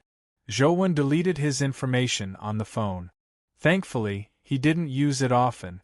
There wasn't much personal information on it, so he deleted it in a few seconds. What's the number of this phone and the other phone? Little Blossom asked again. Zhouwen told Little Blossom his phone number and said, I haven't registered a number for my other phone. I'll only have one after I get one back. However, there's communication software inside. I can use it to communicate, but there's no signal here, so the communication software can't be used. It's fine. Tell me how to use it. Little Blossom was very calm. Zhouwen told Little Blossom how to use the communication software. Now that he still wanted to return alive, he agreed to Little Blossom's request. By the way, where's the mythical item you mentioned? Why don't I see it? After Zhouwen said that, Little Blossom said that he understood. He didn't know if he really understood or not. After all, there was no signal here and the phone was useless. It didn't matter if he understood or not, so he couldn't be bothered to say more. Didn't I tell you that it's on that boulder? You'll naturally see it when you go to its side, Little Blossom said. Chapter 4:15. The bun-shaped rock was about a meter tall. When Zhouwen got closer, he could see the top of the rock. In the middle of the rock was a white jade box. Zhouwen saw that there was nothing special about the white jade box, so he asked, Is the mythical item you mentioned in this jade box? Of course it's different. That jade box is a mythical item, the flower said. The jade box is a mythical item? Zhouwen sized it up and didn't see anything special about the jade box. It didn't have any extraordinary luster or mythical runes. It looked like an ordinary box carved from white jade. It was about a foot long and 4 fingers wide. The real treasure is right in front of you, but you don't recognize it. You can be considered blind. If it were me back then, I would have dug out your eyes first to prevent myself from getting angry. The flower paused for a moment before continuing. That treasure box is a mythical item of a top mythical expert. It possesses terrifying and boundless power. Even mythical creatures like dragons and phoenixes can't withstand the power of the treasure box. It's because of its suppression that Chess Mountain can't break the restrictions. Do you mean that if I take it away, the seal on Chess Mountain will be removed? Zhouwen asked in surprise. He originally imagined that the flower was trying to trick him into taking away the treasures here to achieve some conspiracy. However, to his surprise, the first thing the flower said was to point out the importance of the jade box. It surprised Zhouwen. The flower said disdainfully, A weak human like you doesn't have the right to take it away. Even a mythical creature needs a special physique to take it out. You are still far from that. After a pause, the flower continued, however, if you can advance to the mythical stage in the future, you can come and give it a try. You cultivate the ancient Sovereign Sutra, so you might have a chance to take it away. Would I be crazy to take it away and let monsters like you run amok in the world? Zhouwen thought. The flower seemed to see through Zhouwen's thoughts as it said with a smile, It's only a matter of time before the dimension rules over the land. Even if you don't take it, someone will take it away in the future. This item is a unique treasure even in the dimension. It has killed countless mythical creatures. If you are really that great, pretend that it doesn't exist. Zhouwen was immediately tempted when he heard that. What the flower said wasn't without reason. If it really came to that, others would benefit if he didn't take it. Although he knew that Little Flower was trying to seduce him, he would be lying if he said he wasn't tempted. But he couldn't take it. I'll give it a try in-game later. If I can take it away in-game, it shouldn't affect the real world, Zhouwen thought to himself. I've climbed the mountain and taken the things. I've also given you my phone. Can I leave now? Zhouwen asked. Up to you. The flower had no intention of stopping Zhouwen. Zhouwen hurriedly climbed back down the path he had come from. Descending the mountain was more difficult than ascending it. Thankfully, Zhou had cultivated for so many years. Even if he couldn't fly, he was still rather agile. Hey, I'm really leaving, Zhou said as he looked in the direction of the flower when he reached the foot of the mountain, afraid that it would cause trouble again. If you aren't leaving, do you want me to keep you for a meal in Chess Mountain? The flower said coldly. There's no need to stand on ceremony. I'll be leaving first. Call me when I'm free. Zhou hurriedly turned around and left. The flower had an unpredictable personality, so it was best to leave as soon as possible. It won't be too late for me to deal with you when I find your flaws in the game dungeon. After Zhou left Chess Mountain, he took out his phone and saw that the Chess Mountain dungeon had already been downloaded. There was a new game icon on the desktop. The icon was a black mountain with the name Chess Mountain. Zhou rode the mutated stone chi back and clicked Open the Chess Mountain dungeon. After entering the game, the blood-colored avatar stood in front of Chess Mountain's mountain wall. On the mountain wall was a tiny flower. Although the cartoonish flower looked somewhat different from the one in real life, he could still vaguely tell that it was the flower Zhou had seen before. Although he was in-game, Zhou held back from attacking the flower because he couldn't die yet. Every 24 hours, he would head to the underground sea and deliver a poison dragon palm to the black dragon, hoping to grind it to death. If a mythical companion beast dropped, he would make a killing. Even without a mythical companion beast, being able to drop an essence energy skill crystal would be a huge harvest. After all, Zhou didn't have the ability to kill mythical creatures. It was too difficult to obtain mythical dimensional crystals. He stood in front of the mountain wall and sized up the flower, but the flower in-game didn't speak like it did in real life. It only grew quietly on the mountain wall. Zhou decided to deal with the flower after he killed the black dragon. Then, he chose to exit the game dungeon.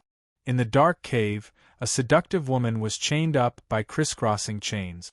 The chains engraved with runes pierced through her bones, locking her in the cave. She couldn't even move. All she could do was sit against the mountain wall. Her neck and limbs were chained up, making it difficult for her to move. At that moment, there was a phone floating in front of the seductive woman. It was the one Zhou had placed on the stone step. The seductive woman's gaze landed on the phone, but it was as though a pair of invisible hands had grabbed it and quickly operated it. A cell phone is quite interesting. The seductive woman's face gradually revealed a strange smile. When Zhou returned to the encampment, he had finished grinding the dungeons. With nothing else to do, he took out the books from the chaos space to read. Previously, when he fought Jack, he had gained a new understanding of Lost Country. However, it hadn't reached the level where he could advance Lost Country to the evolved stage. Now, he could use this period of time to study it and see if he could improve further and make Lost Country an evolved body. A life soul had a certain ability, but how to use the life soul's ability required the owner of the life soul to develop it. Teleportation was only the most basic use of spatial trajectory power. After being inspired by Jack, Zhou thought of another way to use spatial trajectories: trajectory control. After an ordinary person's strength was used, it was equivalent to spending money. It was impossible to get it back, nor could they use the money to buy things. However, after making use of the spatial trajectory, one could still control the power of the shot. There was also a connection between the trajectory and the trajectory. However, this connection was different from the connection that ordinary people knew. It was invisible and intangible, and there was no real rope lock. Using this method of trajectory connection, Zhou could set up his strength ahead of time like Jack. It was similar to planting landmines. Zhou had the detonator and could detonate the landmines he had planted in advance at any time. Chapter 4:16. However, in comparison, Jacker's life blast was more sinister and powerful. This was because Jacker had detonated the energy of a life form.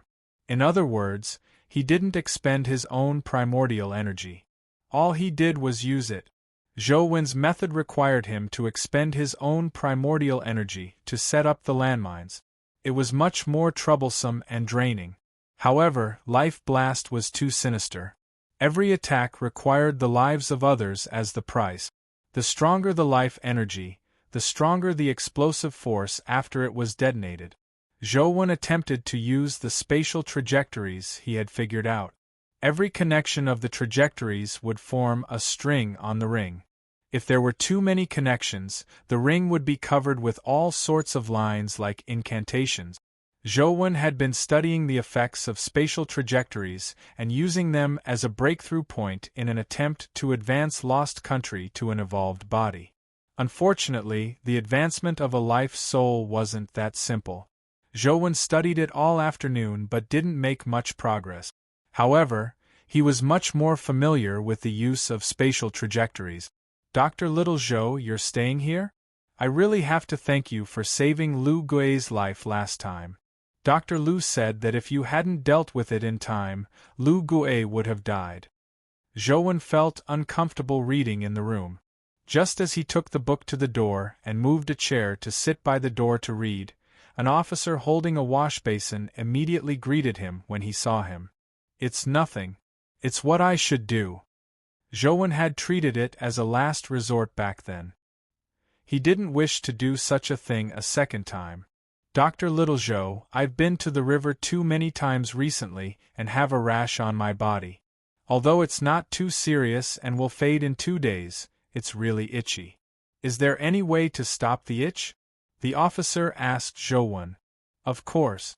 An injection can stop the itch, Zhou Wen said without hesitation. Dr. Darkness's fight poison with poison could restrain the rash toxin. As long as the dosage was appropriate, it was very easy to eliminate the rash. Really? The officer's eyes lit up as he looked at Zhou Wen in anticipation. Dr. Little Zhou, can you give me an injection? I really can't stand the itch. I wish I could crush my bones. All right, come over and extend your arm. This was a trivial matter to Zhou Wen. It was only right for him to help them. After all, they were stationed here, risking their lives to fight dimensional creatures, allowing the residents in the city to live and work in peace. The officer was overjoyed. He quickly rolled up his sleeves and stretched out his arm. Zhou Wen summoned Dr. Darkness to possess him and used fight poison with poison. A syringe appeared in his hand. As he wasn't a professional to begin with, Zhou Wen didn't need to use a strap to protrude the blood vessels. He directly stabbed the needle into the vein and slowly pushed a tiny amount of poison in. At first, the officer was still excited, thinking that he finally didn't have to endure the crazy itch, but the next second, the officer's face suddenly turned pale. He felt an unparalleled pain that he had never experienced in his life. In an instant, his entire body felt like it was cramping. Anyone who had cramps in their legs knew that it was very uncomfortable, but now, he felt that his entire body was cramping violently. It wasn't just his legs, but even his fingers and toes were cramping. His organs were twitching to the point that they were on the verge of collapse. The officer fell to the ground and kept convulsing as though he had gone mad. White foam spewed from his mouth as his eyes rolled back. At that moment, if he still had the strength, he wished he could slam his head against the wall and die. This pain was much more uncomfortable than the itch from before. Is the dosage a little too much? Zhou Wen muttered to himself as he looked at the officer. He wasn't worried that anything would happen to the officer because the dosage he had injected was very small. It wasn't enough to cause too much damage. It would just hurt for a while.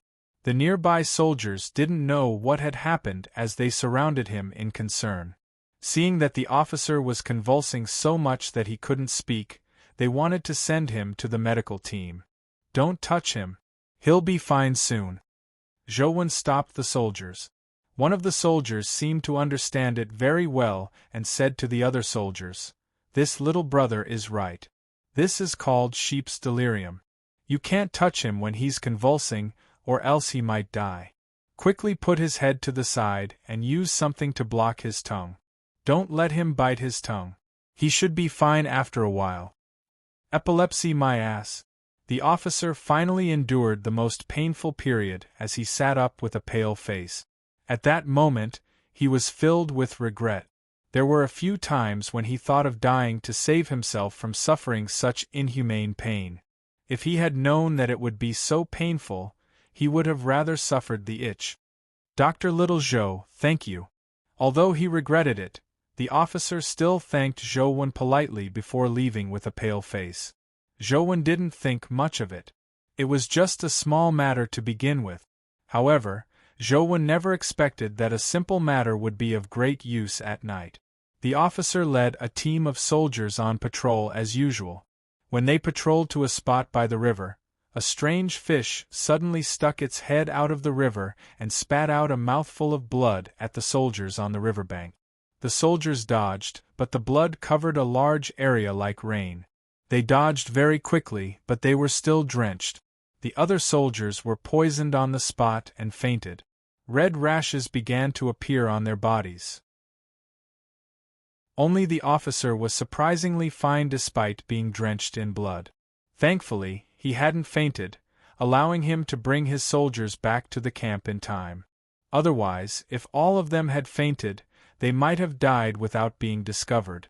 The officer used his companion beast to bring a team of soldiers back to the camp and sent them to the medical team. When Lu Su saw that the rashes on their bodies had begun to fester, she shook her head helplessly and said, "It's over. Their poison has already spread to their blood. There's nothing we can do."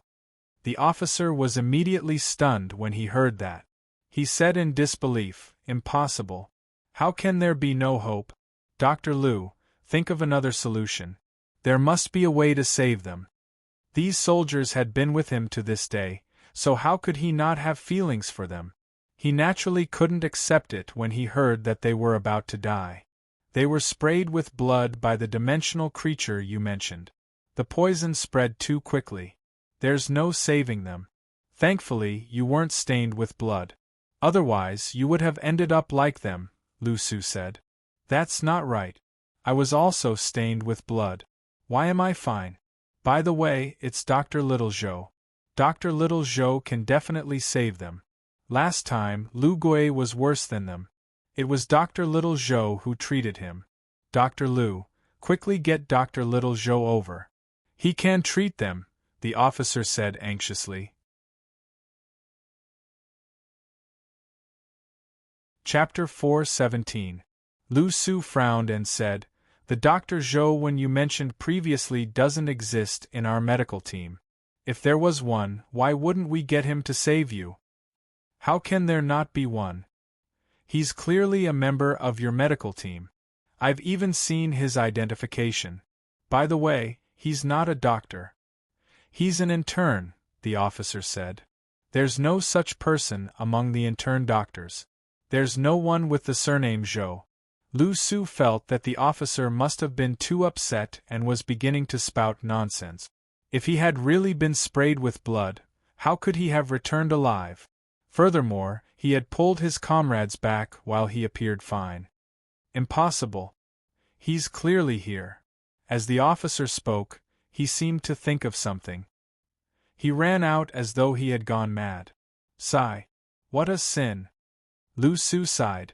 The current era was an era that drove people crazy.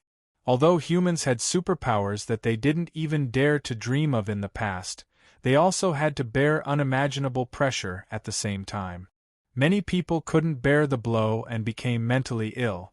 From Lu Su's point of view, the officer was like those who couldn't withstand the blow and had developed psychological problems. The officer didn't think too much about it. He ran all the way to the place where he had met Zhouwen. He remembered that Zhouwen had come out of that dormitory. He wanted to find Zhouwen not to prove that Dr. Littlejoe really existed, but to save his comrades. Zhouwen was lying in bed reading when he suddenly heard a series of hurried knocks on the door. Then, he heard someone shouting desperately outside, "Dr. Littlejoe, help! Dr. Littlejoe, are you there?" Zhouwen could tell that it was the officer outside, so he opened the door and asked, Dr. Littlezhou, it's great that you're here. Please save my brothers. Upon seeing Zhou, the officer was close to tears. Without any explanation, he pulled Zhou towards the medical team. What's the matter? Zhou asked in confusion as he was pulled towards the medical team. When my brothers were patrolling by the river, they were attacked by dimensional creatures that suddenly appeared in the river. They were sprayed with blood and quickly fainted. A large number of red rashes appeared on their bodies, and they were rapidly festering. The other doctors were helpless. If you don't go now, it will be too late, the officer said.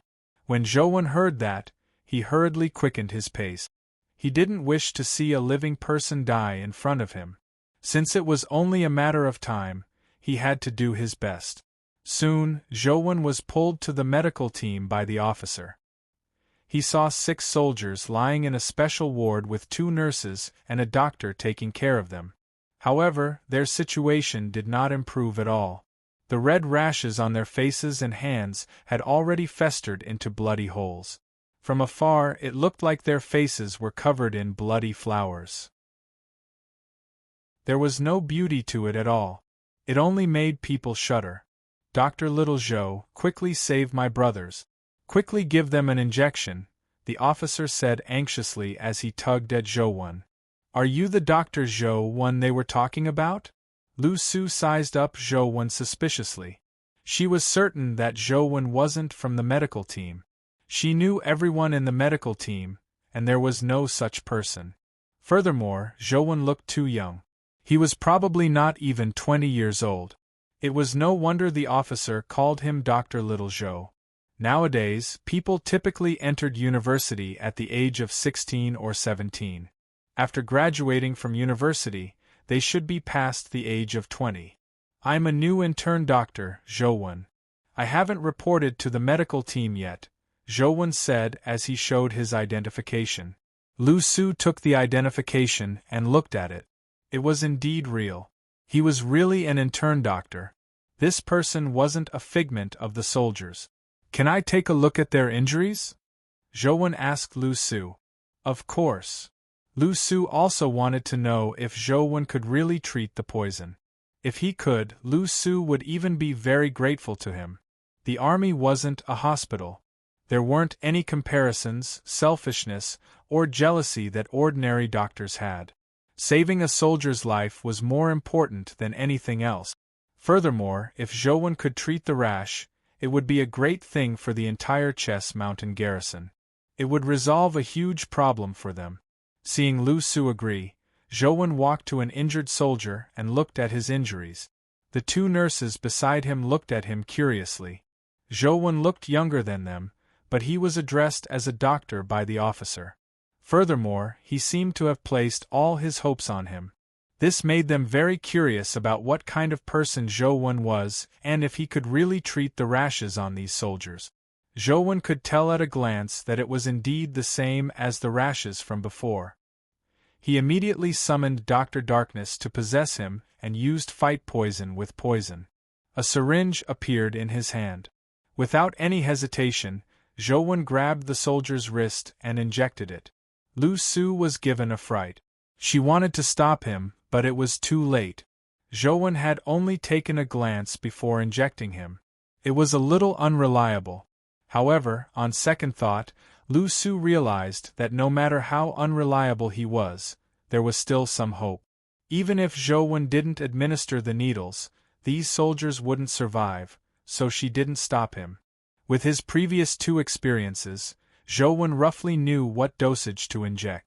Therefore, after injecting a certain amount, he stopped and walked to the next soldier. There were a total of 6 soldiers. In just a moment, Zhou had completed all the injections. That's enough. This is all I can do. I'll need to trouble the nurses to help deal with the festering wounds on their bodies, Zhou said. Dr. Littlezhou, are they all right? The officer asked nervously. If there aren't any accidents, they should be like Lu Gue. They need to recuperate for a period of time. I still have something to do, so I'll be heading back first, Zhou said as he walked out. The officer trusted Zhou very much. Upon hearing Zhou Wen's words, he immediately felt relieved. After thanking Zhou Wen, he ran to the bedside to see his comrade. Lu Su frowned when she saw this. From the way he injected the patient to his attitude, it was obvious that Zhou Wen was extremely unprofessional. Even his qualifications to be an intern were questionable. For such a serious patient, one had to observe their reactions after injecting the medicine. However, he didn't look at anything and left after the injection. He didn't look like a doctor at all. Lu Su had no idea that Zhou Wen wasn't a doctor at all. He didn't know any medical skills, so it was useless for him to stay. Lu Su was about to stop Zhou Wen, but before she could say a word, she heard a nurse shout, He's reacting." Lu Su was alarmed as she hurriedly looked at the nurse. She saw that the nurse was pointing at a soldier with a look of surprise. Lu Su looked at the soldier and was equally surprised. The soldier grunted and woke up. Furthermore, the rashes on his body seemed to have stopped festering. Chapter 4:18. The 6 soldiers quickly woke up. They had no choice but to wake up. The poison injected by Zhou Wen was just too painful. They woke up from the pain. Lu Su quickly checked the 6 soldiers one by one and discovered that the poison and rashes on their bodies were subsiding. Their spirits were also slowly improving. It was unbelievable. It's unbelievable. How did he do it? Lu Su was alarmed, but she didn't idle around. She worked with the 2 nurses to treat the festering wounds on the 6 soldiers. Although the poison and rashes had subsided, the festering wounds hadn't healed.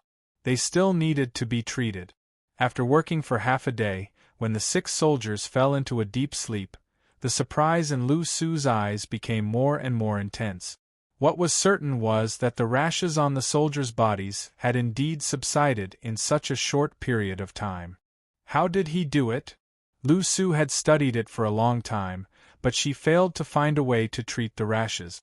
It was fine if they didn't flare up, but once they flared up, they would definitely die.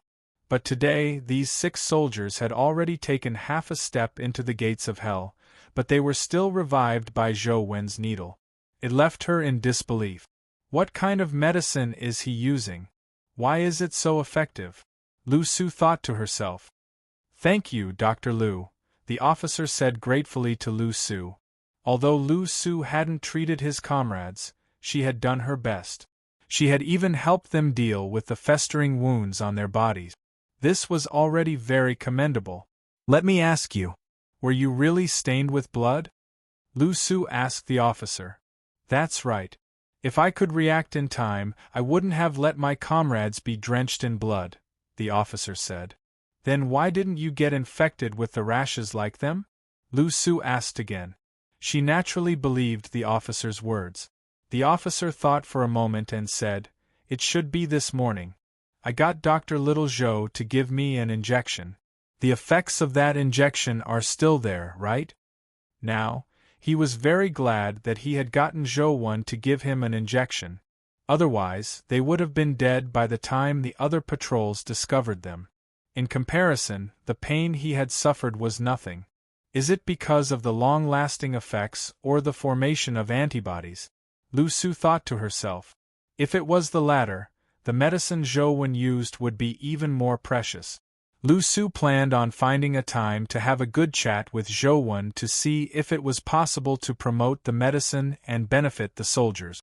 She originally believed that Zhou Wen would report to her soon. Lu Su was in charge of the medical team, so interns should report to her.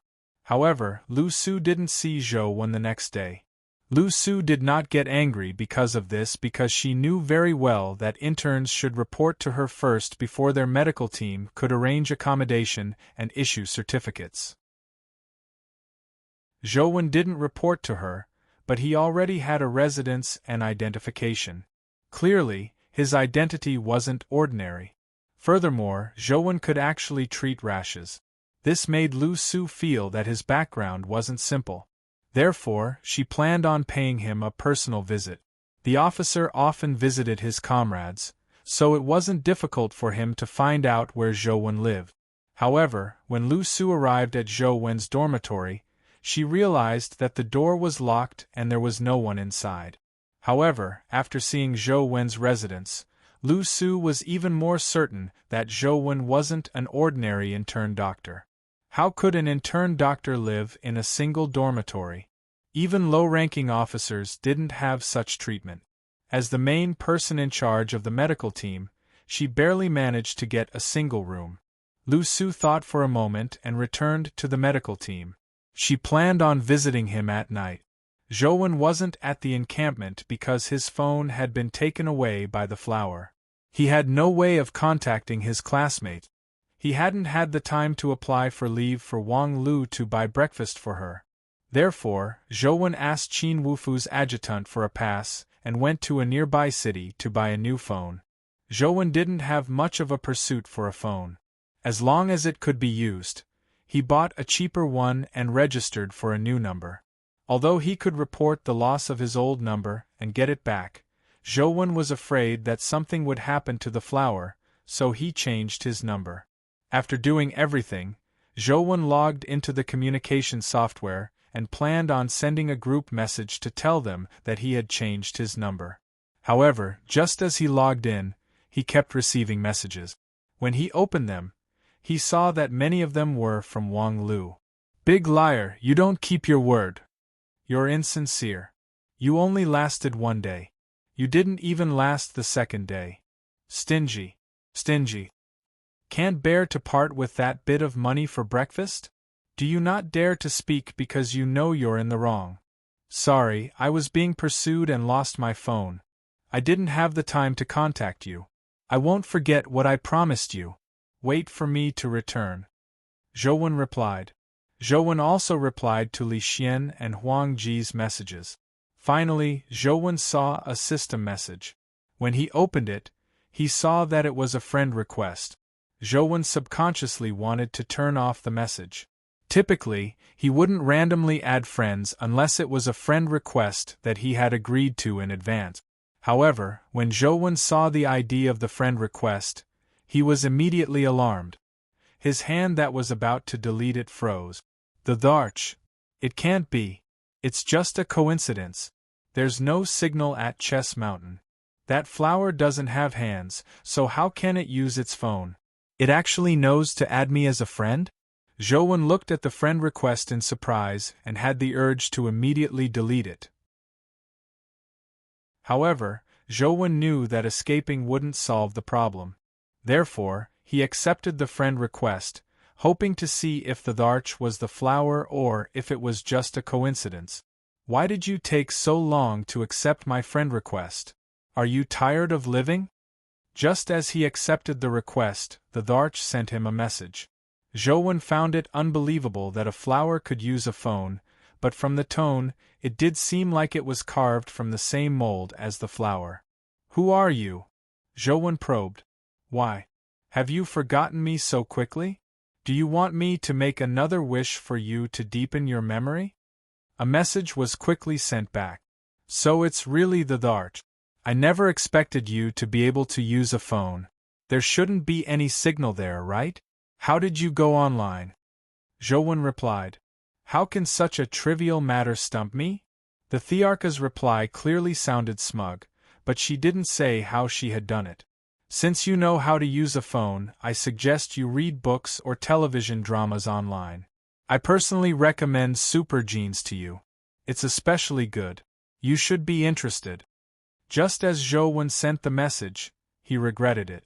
It was too late to take it back. "Alright, I'll take a look." The Dharch had already seen the message and quickly replied to Zhou Wen. Zhou Wen was very vexed. The flower might really be a flower that could survive just by basking in the sun. It wouldn't harm human lives. But if it saw the super gene, what if it turned into a foodie like the people in the movies? Wouldn't a lot of humans suffer? Chapter 419. The Dharch was like a young man who had just learned how to chat online. Or perhaps she had been alone for too long. There was no end to her chatting. She could answer any question and kept asking Zhou all sorts of questions, leaving him with no time to do anything else. After returning to the encampment, the Dharch was still asking him all sorts of questions about the internet. She looked very excited. Just as Zhou was thinking about how to send the Dharch away, the Dharch suddenly sent him another message. What does it mean for the phone to indicate that there's not enough battery? Phones rely on batteries to provide energy. If the battery runs out, the phone will automatically shut down. It needs to be recharged before it can be used. Zhou was immediately amused. He thought to himself, there are no wires in that crappy place of yours, so there's definitely no way to charge it. Let's see how you're going to pester me online in the future. How do I charge it? Can I use lightning to blast it? The Dharch sent another message. Definitely not. Lightning isn't stable. It will blow up the phone. To charge a phone, you have to use ordinary household electricity. You also need a special charger. You'll know if you search online, Zhou said. Zhou was secretly delighted that there was no news from the Dharch. He wondered if her phone had run out of battery. He could finally escape this huge trouble in the future. To his surprise, the Dharch sent another message after a while. Bring a small diesel generator and a bucket of diesel, as well as a matching charger for your phone, before noon tomorrow. Otherwise, I'll make a wish to turn you into a cripple with no limbs. Zhou joy immediately turned to sorrow. He gaped and didn't say a word for a long time. I'm being pursued by my enemies now. How can I have the time to get those things for you? Besides, I have to buy those things in a nearby city. Even if I want to go, I won't be back before noon tomorrow. Furthermore, there's a powerful enemy chasing me every day. I don't dare go, Zhou complained. What enemy? The Dharch sent a message. Zhou recounted Jacker's various abilities and even exaggerated them.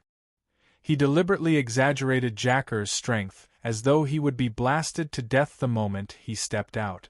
I thought you were some impressive figure, but you're just a nobody. How about this? Bring me everything I want before tomorrow evening. I'll give you something good that will allow you to easily kill that enemy, the Dharch said disdainfully. What good stuff? Zhou heart stirred. You'll know when you come. Remember, you have to deliver the item before the sun sets tomorrow. Otherwise, I'll make a wish that you lose all your limbs. After the Dharch sent the message, there was no sound. It was unknown if she had run out of power. Zhou sent a few more messages, but there was no response. It was probably out of battery.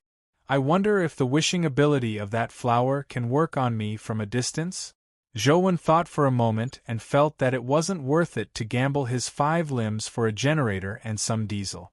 Furthermore, the flower had said that it would give him something good that could kill Jacker. Zhou felt that it was worth the trip. With that, Zhou left the house again and rode the mutated stone chi to the nearby city at full speed. He wanted to return quickly and send the flower away so that he could read and game in peace.